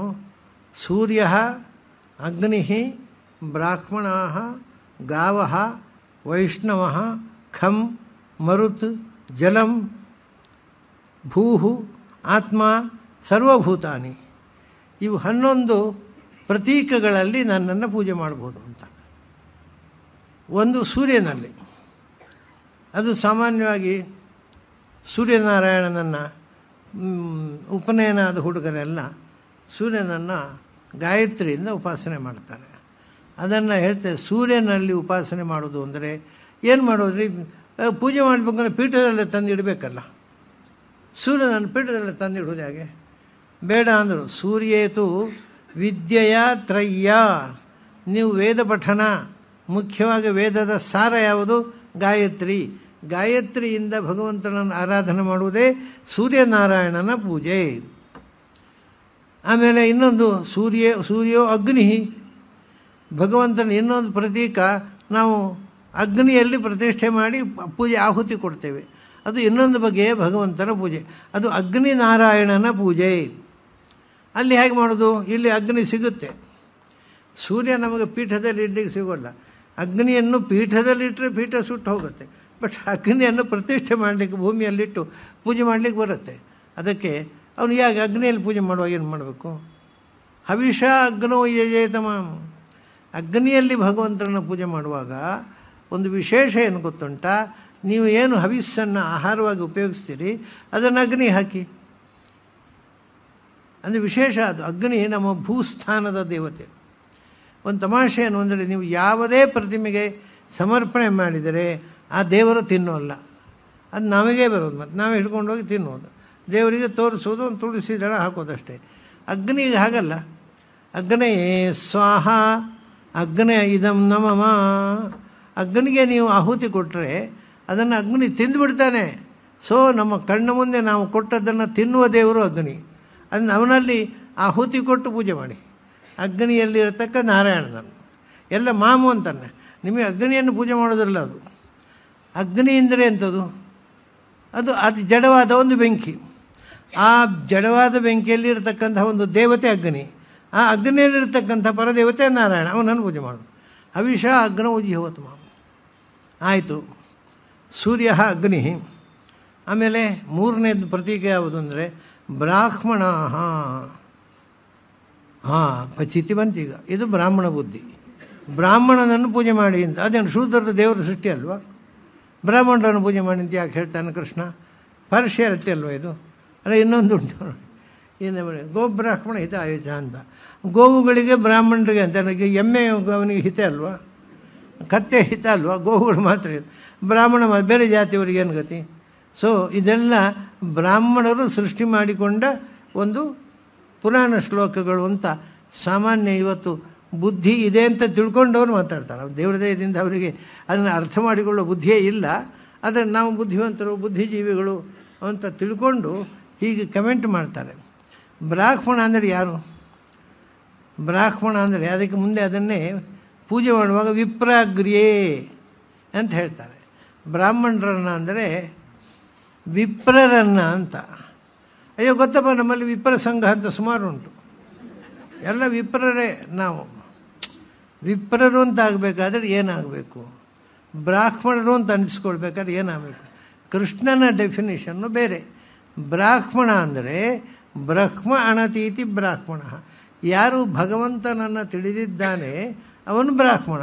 ಯಾವ ಬ್ರಾಹ್ಮಣ ಇದ್ದಾನೆ ಭಗವಂತನ ತಿಳಿದ್ದೇನೆ ಅಂದರೆ ಕೈ ಎತ್ತುವವನು? ಅಯ್ಯೋ ನಮ್ಗೆ ಗೊತ್ತಿಲ್ಲಪ್ಪ. ಅರೆ ಮತ್ತೆ ನೀವು ಬ್ರಾಹ್ಮಣರು ಹೇಗೆ? ಭಗವಂತನನ್ನು ತಿಳಿದವನು ಬ್ರಾಹ್ಮಣ. ಅಂಥ ಭಗವಂತನ ಜ್ಞಾನಿ ಒಬ್ಬ ಬಂದರೆ ಅವನಿಗೆ ಆತಿಥ್ಯೇನತು ವಿಪ್ರಾಗ್ರಿ. ಅವನನ್ನು ಚೆನ್ನಾಗಿ ಅವನು ಮತ್ತೆ ಬನ್ನಿ ಪೀಠದಲ್ಲಿ ಕೂತ್ಕೊಳ್ಳಿ ನೀವು ಪೂಜೆ ಮಾಡ್ತೇವೆ ಅಂತ ಹೇಳೋದಲ್ಲ. ಅವನಿಗೆ ಚೆನ್ನಾಗಿ ಉಪಚಾರ ಮಾಡಿ ಬಾಯಾರಿಕೆ ಬೇಕೆ ಬಾರಿ ಕೊಡಿ, ಹಸಿವಾಗಿದ್ದರೆ ಅನ್ನ ಹಾಕಿ ಅವನನ್ನು ಪ್ರೀತಿಯಿಂದ ಆತಿಥ್ಯ ಮಾಡಿ ಸತ್ಕರಿಸಿ. ಯಾಕೆಂದರೆ ಅದು ಭಗವಂತನ ಒಂದು ಪ್ರತೀಕ. ಜ್ಞಾನಿ ಇತ್ತು ಆತ್ಮೈವ ಮೇಮತಂ. ಕೃಷ್ಣ ತುಂಬ ಕಡೆ ಹೇಳ್ತಾನೆ. ಅವನಿಗೆ ಕನ್ಸರ್ನ್ ಒಂದೇ ಜಾತಿ ಅಲ್ಲ, ಜ್ಞಾನ. ಯಾರಲ್ಲಿ ಜ್ಞಾನ ಇದೆಯೋ ಅವನು ಜ್ಞಾನಿ, ಅವನು ನನಗೆ ಬೇಕಾದವನು. ಜ್ಞಾನಿ ಯಾವಾಗ ಬಂದನೋ ಅವನನ್ನು ನೀವು ಪುರಸ್ಕಾರ ಮಾಡಿ, ಜ್ಞಾನಿಗೆ ಅವಮಾನ ಮಾಡಬೇಡಿ. ನೋಡಿ, ಕಠೋಪನಿಷತ್ನಲ್ಲಿ ಬರುತ್ತೆ, ಕೃಷ್ಣ ಮಾತ್ರ ಹೇಳಿದ್ದಲ್ಲ. ವೈಶ್ವಾನರ ಪ್ರವಿಶತಿ ಅತಿಥಿರ್ಬ್ರಾಹ್ಮಣೋ ಗೃಹಾನ್. ಒಬ್ಬ ಜ್ಞಾನಿಯಾದ ಮನುಷ್ಯ ಹಸಿದು ಮನೆಗೆ ಬಂದರೆ ಅವನಿಗೆ ಮೊದಲು ಊಟಕ್ಕೆ ಹಾಕು. ಯಾಕೆ ಅಂದರೆ ಅವರನ್ನು ಹಸಿದಂತೆ ನೀನು ಕಳಿಸಿಕೊಟ್ರೆ ನಿನ್ನ ಮನೆಗೆ ಬೆಂಕಿ ಬೀಳುತ್ತೆ. ಅವನು ಬೆಂಕಿಯವನು, ಹೊಟ್ಟೆಯಲ್ಲಿ ಹಸಿವಿನ ಬೆಂಕಿ ಹೊತ್ತುಕೊಂಡು ಬಂದಿದ್ದಾನೆ. ಅವನು ನಿನ್ನ ಮನೆಯನ್ನು ಸುಟ್ಟು ಬಿಟ್ಟಾನು. ಯಾರು? ಜ್ಞಾನಿ. ಜನಿವಾರ ಇದ್ದ ಬ್ರಾಹ್ಮಣ ಅಲ್ಲ. ಜನಿವಾರ ಇಲ್ಲದವರು ಬ್ರಾಹ್ಮಣರಿರ್ಬೋದು, ಜನಿವಾರ ಇದ್ದವರು ಬ್ರಾಹ್ಮಣ ಅಲ್ಲದೇ ಇರ್ಬೋದು. ಅದಕ್ಕೆ ಇದು ಸಂಬಂಧ ಇಲ್ಲ. ಅದೆಲ್ಲ ಈಗ ಸಾಮಾಜಿಕ ವ್ಯವಸ್ಥೆ. ಅದನ್ನ ಅತಿಥಿ ಬ್ರಾಹ್ಮಣ ಅನ ಸೂರ್ಯ ಅಗ್ನಿ ಬ್ರಾಹ್ಮಣ. ಮತ್ತೊಂದು ಪ್ರತೀಕ ಅವನು ಹೇಳ್ತಾನೆ, ಗಾವಹ, ದನಗಳು ನನ್ನ ಪ್ರತೀಕ ಅಂತಾನೆ ಕೃಷ್ಣ. ಯಾಕೆಂದರೆ ಅವನು ತಾನು ಕ್ಷತ್ರಿಯ ವಂಶದಲ್ಲಿ ಹುಟ್ಟಿ ವೈಶ್ಯರ ಜೊತೆಗೆ ಸೇರಿ ಗೋವುಗಳನ್ನು ಮೇಯಿಸುತ್ತಾ ತನ್ನ ಅವತಾರದಲ್ಲಿ ಲೀಲೆ ತೋರಿದವ. ಗೋವುಗಳು ಅಂದರೆ ಪರಮ ಪ್ರೀತಿ ಕೃಷ್ಣನಿಗೆ. ಅದಕ್ಕೆ ಹೇಳ್ತಾನೆ ಗಾವಹ, ಗೋವುಗಳು. ಒಂದು ದೃಷ್ಟಿಯಿಂದ ನಿಮಗೆ ನಮ್ಮಲ್ಲಿ ಹಿಂದೆ ಇದೆಲ್ಲ ದೊಡ್ಡ ಗಲಾಟೆ ಆಯಿತು. ಗೋಮಾಂಸ ತಿನ್ನಬಹುದೋ ತಿನ್ನಬಾರ್ದು ಅಂತ ಬುದ್ಧಿಜೀವಿಗಳದ್ದೆಲ್ಲ ಪೇಪರ್ನಲ್ಲಿ ಬರ್ತಾಯಿತ್ತು. ಅದಕ್ಕೆ ಅವರು ಗೋಮಾಂಸ ಹಿಂದೆ ವೇದಕಾಲದಲ್ಲೂ ತಿಂತಿದ್ರು, ಅದೇನೋ ತಪ್ಪಲ್ಲ ಅಂತ ಒಬ್ಬರು ಬುದ್ಧಿಜೀವಿಗಳು ಒಂದು ಸ್ಟೇಟ್ಮೆಂಟ್ ಕೊಟ್ಟರು. ಗೋವುಗಳನ್ನು ತಾಯಿಯಂತೆ ಪೂಜಿಸುವಂಥ ಆ ಪದ್ಧತಿಯನ್ನು ಪ್ರಾರಂಭ ಮಾಡಿದವನೇ ಕೃಷ್ಣ. ವೇದಕಾಲದಲ್ಲಿಯೂ ಗೋವುಗಳಿಗೆ ಅಷ್ಟೊಂದು ಗೌರವ ಇರಲಿಲ್ಲ. ಅವುಗಳನ್ನು ಮತ್ತೆ ಕೃಷ್ಣ ಹೇಳಿದ, ತಾಯಿಯ ಎದೆ ಹಾಲು 2 ವರ್ಷ ನಿಮ್ಮನ್ನು ಸಾಕಿತು, ದನದ ಹಾಲು ನೀವು ಜೀವಮಾನ ಇಡೀ ನಿಮ್ಮನ್ನು ಸಾಕುತ್ತೆ, ಅದು ತಾಯಿಗಿಂತ ಮಿಗಿಲಾದದ್ದು, ಅದನ್ನು ಪೂಜಿಸಿಯಿಂದ. ಇದು ಕೃಷ್ಣನೇ ಶುರು ಮಾಡಿದ್ದು ಗೋಪೂಜೆಯನ್ನು, ಪರಂಪರೆ. ಅದರ ಹಿಂದೆ ಇರಲಿಲ್ಲ. ಗೋಪೂಜೆಯನ್ನು ಶುರು ಮಾಡಿದ್ದೆ ಅದು ಅಲ್ಲಿ ಭಾಗವತದಲ್ಲಿ ಆ ಕಥೆ ನೀವು ಕೇಳಿದ್ದೀರಿ. ಅವರು ಏನು ಮಾಡ್ತಾಯಿದ್ರು ಅಂದರೆ ದನಗಳನ್ನು ಸಾಕುವುದು. ವೈಶ್ಯರವರು ಯಾರು? ನಂದಗೋಪ. ಅವರಿಗೆ ಒಂದೊಂದು 10,000 20,000 ಗೋವುಗಳನ್ನು ಒತ್ತೊಟ್ಟಿಗೆ ಸಾಕಿ ಪೇಟೆಗೆ ಹಾಲು ಸಪ್ಲೈ ಮಾಡೋದು. ಇದು ಆವಾಗ ಇದ್ದ ಸಂಪ್ರದಾಯ. ಈಗ ವೆಸ್ಟ್ನಲ್ಲಿ ಹಾಗೆ ಇರೋದು. ಮನೆಯಲ್ಲಿ ಯಾರು ಗೋವುಗಳನ್ನು ಸಾಕೋದಿಲ್ಲ. 1000 ಗೋವುಗಳನ್ನು ಒಬ್ಬನು ಸಾಕ್ತಾನೆ, ಅಲ್ಲಿಂದ ಅದು ಪೇಟೆಗೆ ಸಪ್ಲೈ ಆಗುತ್ತೆ ಹಾಲು. ಹಾಗೆ ಹಿಂದೆ ಗೋವುಗಳನ್ನು ಸಾಕುವವನು ಯಾರೋ ಒಬ್ಬ ವೈಶ್ಯ. ಅವನು ಒಬ್ಬೊಬ್ಬನು 10,000 20,000 ಗೋವುಗಳನ್ನು ಸಾಕ್ತಾ ಇದ್ದ. ಆ ಗೋವುಗಳ ಹಾಲನ್ನು ಪೇಟೆಗೆ ಮತ್ತು ಸಪ್ಲೈ ಮಾಡಬೇಕು. ಇದು ಹಿಂದಿನ ವೈಶ್ಯರು ಮಾಡ್ತಾಯಿದ್ದ ಕೆಲಸ. ಅದಕ್ಕೆ ಹೇಳ್ತಾನೆ ಗಾವಹ, ಗೋವುಗಳು. ಯಾಕೆ ಗೋವುಗಳನ್ನು ಪ್ರೀತಿಸುವುದು, ಗೋವುಗಳನ್ನು ಪೂಜೆ ಮಾಡುವುದು? ಯಾಕೆ ಗೋವುಗಳೇ ಯಾಕೆ? ನಾಯಿಗೆ ಯಾಕೆ ಪೂಜೆ ಮಾಡಬಾರದು? ಅದು ದೇವರ ಸೃಷ್ಟಿ ಅಲ್ವಾ? ಅದಕ್ಕೆ ಅವನು ಹೇಳೋದು, ಗೋವು ಮತ್ತು ಬ್ರಾಹ್ಮಣರಲ್ಲಿ ಒಂದು ವಿಶೇಷ. ಕೃಷ್ಣ ಏನು ಹೇಳಿದ? ಗೋವು ಅಂದರೆ ಈಗ ಹಿಂದೆ ಎಕ್ಸ್ಚೇಂಜ್, ನಾವು ಹಣ ಕೊಟ್ಟು ಒಂದು ಸಾಮಾನು ತಗೋತೇವೆ. ಅದು ಆವಾಗ ಹಣ, ನೋಟು, ನಾಣ್ಯ ಏನೂ ಇರಲಿಲ್ಲ. ಮತ್ತು ನನ್ನ ಹತ್ರ ದನ ಇದೆ, ನಿಮಗೆ ದನ ಕೊಡ್ತೇನೆ, ನಿಮ್ಮಲ್ಲಿದ್ದು ಅಕ್ಕಿ ಕೊಡಿ ಅಂತ. ಸೊ ಎಕ್ಸ್ಚೇಂಜ್ ವ್ಯಾಲ್ಯೂ, ಅದು ದೇಶದ ಸಂಪತ್ತಿನ ಸಂಕೇತ ಗೋವು. ಅದು ಬರೀ ದನ ಅಲ್ಲ, ಧನ ಕೂಡ ಆಗಿತ್ತು. ಅದಕ್ಕಾಗಿ ಗೋವು ಹಾವುಗಳನ್ನು ಪೂಜಿಸು ಅಂದ ಕೃಷ್ಣ. ನೋಡಿ, ವಿರಾಟ ಒಂದು ಹಿಂದಿನ ಕಾಲದಲ್ಲಿ ಆ ದೇಶ ಶ್ರೀಮಂತ ದೇಶ ಅಂತ ಗೊತ್ತಾಗೋದಾಗ ಅಲ್ಲಿ ಎಷ್ಟು ದನಗಳಿದ್ದಾವೆ ಅಂತ. ಮೊದಲು ಹೋಗಿ ದುರ್ಯೋಧನ ಏನು ಮಾಡಿದ್ದು? ವಿರಾಟನ ರಾಜ್ಯದಲ್ಲಿರುವ ಗೋವುಗಳನ್ನೆಲ್ಲ ಅಪಹಾರ ಮಾಡಿದ. ಅಂದರೆ ವಿರಾಟ ಪಾಪರ ಮೇಲೆ. ಸೊ ಸಂಪತ್ತು ಯಾವುದು ಅಂದರೆ ಗೋಧನ. ಅದಕ್ಕೋಸ್ಕರ ಗೋವುಗಳನ್ನು ಗೌರವಿಸು. ಯಾವ ದೇಶದಲ್ಲಿ ಗೋವುಗಳು ಸಮೃದ್ಧವಾಗಿ ಸಂತೋಷವಾಗಿರ್ತಾವೋ ಆ ದೇಶ ಶ್ರೀಮಂತವಾಗಿರುತ್ತೆ. ಅದನ್ನ ಗಾವಹ, ಗೋಷ್ಠೆ ಗಾಹ, ಹಟ್ಟಿಯಲ್ಲಿ ಚೆನ್ನಾಗಿ ಸಾಕು, ಯವಸಾದಿನ ಹುಲ್ಲು ತಿನ್ನಿಸು, ಮೈ ತಿಕ್ಕಿ ಸ್ನಾನ ಮಾಡಿಸು. ಅದೇ ಸೇವೆ. ಕೃಷ್ಣ ದೇವರ ಪೂಜೆ ಅಂತಾನೆ. ದನಗಳನ್ನು ಪೂಜೆ ಮಾಡೋದು ಅಂದರೆ ಪುನಃ ಅದನ್ನು ತಂದು ಕಟ್ಟಿ ಹಾಕಿ ಅದಕ್ಕೆ ಅರ್ಘ್ಯಂ ಸಮರ್ಪಯಾಮಿ, ಪಾದ್ಯಂ ಸಮರ್ಪಯಾಮಿ, ಆಚಮನೀಯಂ ಸಮರ್ಪಯಾಮಿ ಅಲ್ಲ. ದನಗಳಿಗೆ ಚೆನ್ನಾಗಿ ಸಾಕಿ, ಅರೆ ಹೊಟ್ಟೆಯಲ್ಲಿ ಅದನ್ನು ತೊಂದರೆ ಕೊಡಬೇಡಿ. ಅದು ಹಾಲು ಕೊಡಲಿ ಬಿಡಲಿ, ಚೆನ್ನಾಗಿ ಸಾಕಿ, ಅದು ತಾಯಿಯಂತೆ ಅದನ್ನು ಪ್ರೀತಿಸಿ. ಇದು ನನ್ನ ಪೂಜೆ ಅಂತ ಕೃಷ್ಣ. ಗೋಷ್ಠೆ ಗಾಹ ಯವಸಾಧನ ಆಯಿತು. ಸೂರ್ಯ ಅಗ್ನಿ ಬ್ರಾಹ್ಮಣ ಗಾವಹ 4 ಆಯಿತು. ಆಮೇಲೆ ವೈಷ್ಣವ. ಒಬ್ಬ ವಿಷ್ಣು ಭಕ್ತ ಇದ್ದಾನೆ. ವಿಷ್ಣು ಭಕ್ತ, ಅನನ್ಯವಾದ ಭಕ್ತಿ ಅವನಿಗೆ, ಬೇರೆ ಏನೂ ಗೊತ್ತಿಲ್ಲ ಅವನಿಗೆ. ವಿಷ್ಣು ಭಕ್ತ, ಅವನು ಯಾವ ಜಾತಿಯವನು ಇರ್ಬೋದು. ಯಾಕೆಂದರೆ ನಮ್ಮ ಉತ್ತರ ಭಾರತದಲ್ಲಿ ಭಾಗವತಕ್ಕೆ ವ್ಯಾಖ್ಯಾನ ಬರೆದವರು ಗೋಸ್ವಾಮಿ ಅಂತೂ ಬರೀತಾರೆ. ಅವರು ಮೂಲತಃ ಮುಸಲ್ಮಾನರು. ಅವರು ಭಾಗವತಕ್ಕೆ ವ್ಯಾಖ್ಯಾನ ಬರ್ತಾರೆ, ಆ ಪರಂಪರೆಯವರು. ಅದು ಎಲ್ಲಿ ಅಂದರೆ ಈ ಕಥೆ ಎಲ್ಲಿವರೆಗೆ ಹೋಯಿತು ಅಂದರೆ, ರಾಮಾನುಜಾಚಾರ್ಯರು ಯಾರು ವಿಷ್ಣು ಭಕ್ತರು ಅವ್ರನ್ನೆಲ್ಲ ಪ್ರೀತಿಸ್ತಿದ್ರು. ಅವರು ಪ್ರೀತಿಯಿಂದ ಮನೆಗೆ ಕರ್ಕೊಂಡು ಬರ್ತಿದ್ರು. ಯಾಕೆಂದರೆ ಬಂಧು ಸತ್ಕೃತ್ಯ, ಯಾರಾದರೂ ವಿಷ್ಣು ಭಕ್ತ ಇದ್ದು ನಿನ್ನ ಹತ್ತಿರದ ಬಂಧು ಅಂತ ಅವನನ್ನು ಪ್ರೀತಿಸುವಂತಿದೆ. ಯಾವ ಮುಸಲ್ಮಾನರಿರಲಿ ಯಾರೇ ಇರಲಿ, ನೀವು ವೈಷ್ಣವರು ಬನ್ನಿ ಮನೆಗೆ ಅಂತ ಕರ್ಕೊಂಡು ಹೋಗ್ತಿದ್ರು ರಾಮಾನುಜಾಚಾರ್ಯರು. ತಮಾಷೆ ಏನಾಯಿತು ಅಂದರೆ, ಅವರು ಕರ್ಕೊಂಡು ಹೋಗೋದು, ಮನೆಯಲ್ಲಿ ಅವರ ಹೆಂಡತಿ ನೀವು ಈ ಯಾವ್ಯಾವುದೋ ಜಾತಿಯವ್ರನ್ನ ಕರ್ಕೊಂಡು ಬಂದರೆ ನಾನು ಅನ್ನ ಹಾಕೋಲ್ಲ ಅಂದು. ಆಯ್ತಾ ಇನ್ನೊಬ್ಬ ಜಾತಿ. ಇವರಿಗೆ ವೈಷ್ಣವ ಅನ್ನೋದು ಮುಖ್ಯ, ಅವಳಿಗೆ ಜಾತಿ ಮುಖ್ಯ. ನೀವು ಯಾವ್ಯಾವುದೋ ಜಾತಿಯವ್ರನ್ನ ಕಲ್ಕೊಂಡು ಬಂದರೆ ನಾನು ಅನ್ನ ಹಾಕೋಲ್ಲ, ನನ್ನಿಂದ ಸಾಧ್ಯ ಇಲ್ಲ ಅಂತ ಸಿಕ್ಕಾಪಟ್ಟೆ ಗಲಾಟೆ ಆಯಿತು. ಗಂಡ ಹೆಂಡತಿಯ ಜಗಳ, ಪ್ರಕೋಪ ವಿಕೋಪ. ಅದು ಕಡೆಗೆ ರಾಮಾನುಜಾಚಾರ್ಯರು ಹೆಂಡತಿಯನ್ನು ಬಿಟ್ಟು ಸನ್ಯಾಸ ತಗೋಬೇಕಾಯ್ತು. ಅಲ್ಲಿ ತನಕ ಜಗಳ. ನಾನು ಹೇಳೋದುಂಟು, ಅವ್ರ ಹೆಂಡತಿ ಅಷ್ಟು ಜೋರಿನವಳಾದ್ದರಿಂದ ರಾಮಾನುಜಾಚಾರ್ಯ ಅಂತ ಒಬ್ಬ ಸನ್ಯಾಸಿ ಸಿಕ್ಕಿದಲ್ಲ ನಮಗೆ. ಸೊ ನಾವು you must be grateful to her. ಅವಳಿಂದಾಗಿ ನಮಗೆ ರಾಮಾನುಜಾಚಾರ್ಯ, ಅವಳು ಪ್ರೀತಿ ಮಾಡಿ ಅವಳು ಸ್ವಾಧೀನ ಮಾಡಿಕೊಂಡಿದ್ದರೆ ರಾಮಾನುಜಾಚಾರ್ಯ ಹೆಂಡತಿಯ ಗಂಡ ಆಗ್ತಿದ್ರು, ಸಮಾಜದ ಸೊತ್ತಾಗ್ತಿರಲಿಲ್ಲ. ಅವರು ಸಮಾಜಕ್ಕೆ ಸಿಕ್ಕಿದ್ದೇ ಹೆಂಡತಿ ವಿರೋಧ ಮಾಡಿದ್ರಿಂದ. ದೊಡ್ಡ ಉಪಕಾರ ಮಾಡಿದ್ಲು ಆಕೆ. ಹಾಗಾಗಿ ವೈಷ್ಣವೇ ಬಂಧು ಸತ್ಕೃತ್ಯ. ಯಾರಾದರೂ ಒಬ್ಬ ವೈಷ್ಣವ ಸಿಕ್ಕಿದರೆ ಅವನು ನಿಮ್ಮ ಬಂಧು, ಹತ್ತಿರದ ಬಂಧು ಅನ್ನುವಂತೆ ಅವನನ್ನು ಪ್ರೀತಿಸಿ. ಆಮೇಲೆ ಹೃದಯಕ್ಕೆ ಧ್ಯಾನ ನಿಷ್ಠೆಯ ವೈಷ್ಣವ. ಸೂರ್ಯ ಅಗ್ನಿ, ಆಮೇಲೆ ಬ್ರಾಹ್ಮಣ ಗಾವ, 5ನೇದು 11ರಲ್ಲಿ 5ನೇದು ವಿಷ್ಣು ಭಕ್ತನಾದ ಒಬ್ಬ ಸಾಧು, ಅವನನ್ನು ಬಂದು. ಆಮೇಲೆ 6ನೇದು ಖಂ, ಆಕಾಶ ಅನ್ನೋದು ನನ್ನ ಪ್ರತೀಕ ಅಂತ. ಅಲ್ರಿ, ಆಕಾಶಕ್ಕೆ ಪೂಜೆ ಮಾಡೋದು ಹೇಗೆ? ಆಕಾಶ ಅಂದರೆ ಹೊರಗಿನ ಆಕಾಶ ಅಲ್ಲ, ಹೃದಯಾಕಾಶ. ನಾವು ಹೃತ್ಕವನ ಮಧ್ಯ ನಿವಾಸ ಅಂತಲ್ವ, ನಮ್ಮ ಹೃದಯದ ಮಧ್ಯದಲ್ಲಿ ಸ್ಪೇಸ್ ಇದೆ. ಆ ಸ್ಪೇಸಿನಲ್ಲಿ, ನಮ್ಮ ಹೃದಯದ ಮಧ್ಯದಲ್ಲಿ ಒಂದು ಕಮಲ ಇದೆ. ಅದು ಹೃತ್ಕಮಲ ಅಂತ. ಅದು ಸ್ಪಿರಿಚುವಲ್ ಕಮಲ. ಇದು ಏನೋ ತೋಟದಿಂದ ಕಿತ್ತು ತಂದು ಇಟ್ಟುಕೊಂಡ ಕಮಲ ಅಲ್ಲ, ಒಂದು ಸ್ಪಿರಿಚುವಲ್ ಕಮಲ ಇದೆ. ಆ ಕಮಲದ ನಡುವಿನಲ್ಲಿ ಒಂದು ಸೂಕ್ಷ್ಮ ಸೂಜಿಯ ಮೊನೆಯಷ್ಟು ಸಣ್ಣ ಸ್ಪೇಸ್ ಇದೆ. ತಸ್ಯ ಮಧ್ಯೆ ವಹ್ನಿಶಿಖಾ ಅಣಿಯೋರ್ಧ್ವಾ ವ್ಯವಸ್ಥಿತ ತಸ್ಯಾಂತೆ ಸುಶಿರಂ ಸೂಕ್ಷ್ಮಂ ತಸ್ಮಿನ್ ಸರ್ವಂ ಪ್ರತಿಷ್ಠಿತಂ. ಒಂದು ಸಣ್ಣ ಸುಶಿರ, ಒಂದು ಸಣ್ಣ ತೂತಿದೆ. ಅದು ನಿಮಗೆ ಇದನ್ನು ವೈದ್ಯಕೀಯ ಪರಿಭಾಷೆಯಲ್ಲಿ ಥೈಮಸ್ ಗ್ಲ್ಯಾಂಡು ಅಂತಾರೆ. ಆ ಥೈಮಸ್ ಗ್ಲ್ಯಾಂಡಿನ ಮಧ್ಯದ ಥೈಮಸ್ ಗ್ಲ್ಯಾಂಡನ್ನೇ ಅವರು ಹೃತ್ಕಮಲ ಅನ್ನೋದು.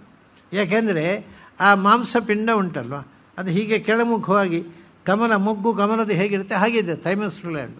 ಅದರ ಮಧ್ಯದಲ್ಲಿ ಒಂದು ಸಣ್ಣ, ಅಂದರೆ ಕಾಣುವುದೇ ಇಲ್ಲ ಅಷ್ಟು ಸೂಕ್ಷ್ಮವಾದಂಥ ಒಂದು ಸ್ಪೇಸ್ ಇದೆ. ಅದು ಹೇಳೋದವರು ಆಕಾಶ. ಖಂ, ಆ ಆಕಾಶದಲ್ಲಿ ಭಗವಂತನನ್ನು ಧ್ಯಾನ ಮಾಡು. ಹೃದಯಕ್ಕೆ, ನಿನ್ನ ಹೃದಯದಲ್ಲಿರುವ ಆಕಾಶದಲ್ಲಿ ಭಗವಂತನ ಆ ಸ್ಪೇಸಿನಲ್ಲಿ ಭಗವಂತನನ್ನು ಧ್ಯಾನ ಮಾಡು. ಹೃದಯದಲ್ಲಿ ಭಗವಂತನನ್ನು ಧ್ಯಾನ ಮಾಡುವಂಥ ಅರ್ಥ. ಆಮೇಲೆ ಖಂ, ಆಮೇಲೆ ಮರುತ್, ಆಮೇಲೆ ವಾಯುವಿನಲ್ಲಿ ಭಗವಂತನನ್ನು ಧ್ಯಾನ ಮಾಡಬೇಕು ಅಂತ. ಈಗ ಸೂರ್ಯ ಅಗ್ನಿ ಬ್ರಾಹ್ಮಣ ಗಾವ ವೈಷ್ಣವ ಖಂ ಆಯಿತು. ಮರುತ್ 7ನೇದು 11ರಲ್ಲಿ 7ನೇದು ಗಾಳಿಯಲ್ಲಿ ಭಗವಂತನನ್ನು ಉಪಾಸನೆ ಮಾಡು. ಗಾಳಿಯಲ್ಲಿ ಅಲ್ಲ. ಮತ್ತು ವಾಯವು ಮುಖ್ಯ ಧಿಯ, ವಾಯು ಅನ್ನುವಂಥದ್ದು ಭಗವಂತನ ಮುಖ್ಯ ಪ್ರತೀಕ. ವಾಯುದೇವರು ಅಂದರೆ ವರದೋ ವಾಯುವಾಹನ. ಭಗವಂತ ಯಾವಾಗಲೂ ತನ್ನ ಜೊತೆಗೆ ಇರತಕ್ಕಂಥ ಒಬ್ಬ ಸಂಗಾತಿಯನ್ನು ಸೃಷ್ಟಿ ಮಾಡಬೇಕು ಅಂತ ಹೇಳಿ ಸಪ್ರಾಣಮಸೃಜತ ಅಂತದೆ ಉಪನಿಷತ್ತು. ಭಗವಂತನ ನಿತ್ಯ ಸಂಗಾತಿ, ಭಗವಂತನ ನಾವು ಇವತ್ತಿನ ಭಾಷೆ ಹೇಳಿದ್ರೆ ಭಗವಂತನ PA ಯಾರು? ವಾಯು. ಆದ್ದರಿಂದ ಭಗವಂತನ ಮುಖ್ಯ ಸಂಗಾತಿ, ಭಗವಂತನ ಜೊತೆಗೆ ಅವನು ಜಗದ್ಗುರುವಾದಂಥ ಪ್ರಾಣತತ್ವವನ್ನು ಕೂಡ ಅದನ್ನು ಭಗವಂತನ ಅತ್ಯಂತ ಸಮೀಪದ ಸಂಗಾತಿ ಅಂಥೇಳಿ ಅವನನ್ನು ಉಪಾಸನೆ ಮಾಡುವಂಥ.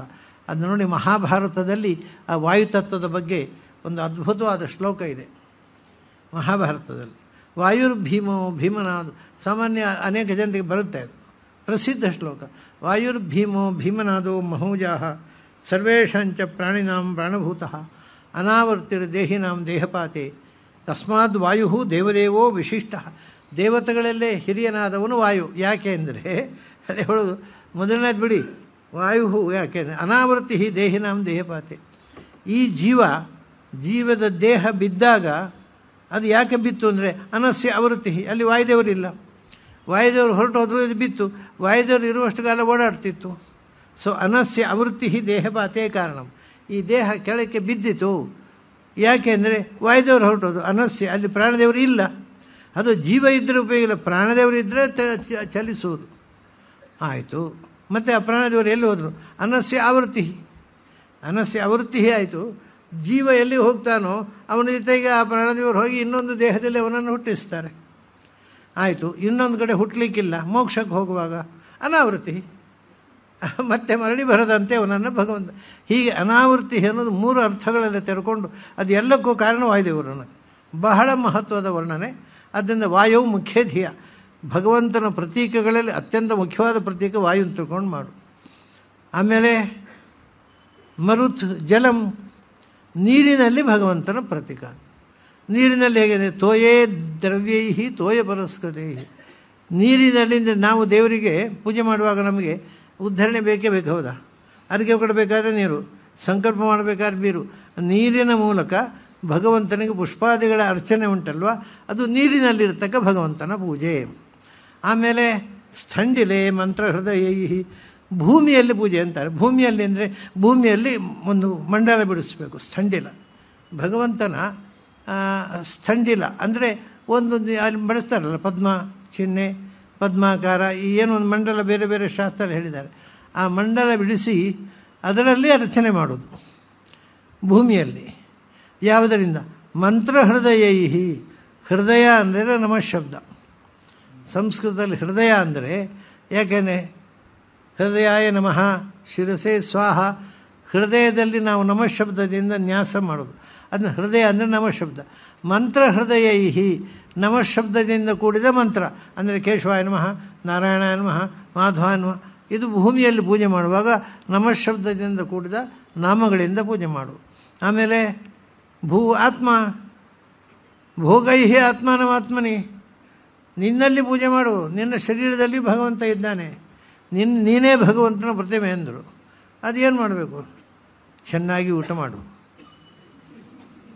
ಯಾಕೆಂದರೆ ಅದು ನಿನಗೋಸ್ಕರ ಅಲ್ಲ, ನಿನ್ನ ಒಳಗಿರುವ ಭಗವಂತನ ಪೂಜೆ ಅಂತ ತಿಳ್ಕೊಂಡು ತಿನ್ನು.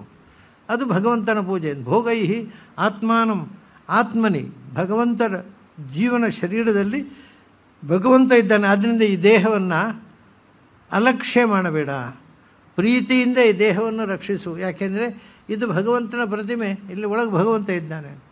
ಆಯಿತು, ಅಲ್ಲಿಗೆ ಸೂರ್ಯೋ ಅಗ್ನಿ ಬ್ರಾಹ್ಮಣ ಗಾವ ವೈಷ್ಣವ ಖಂ ಮರುತು ಜಲಂ ಭೂ ಆತ್ಮ 10 ಪ್ರತೀಕಗಳಾದವು.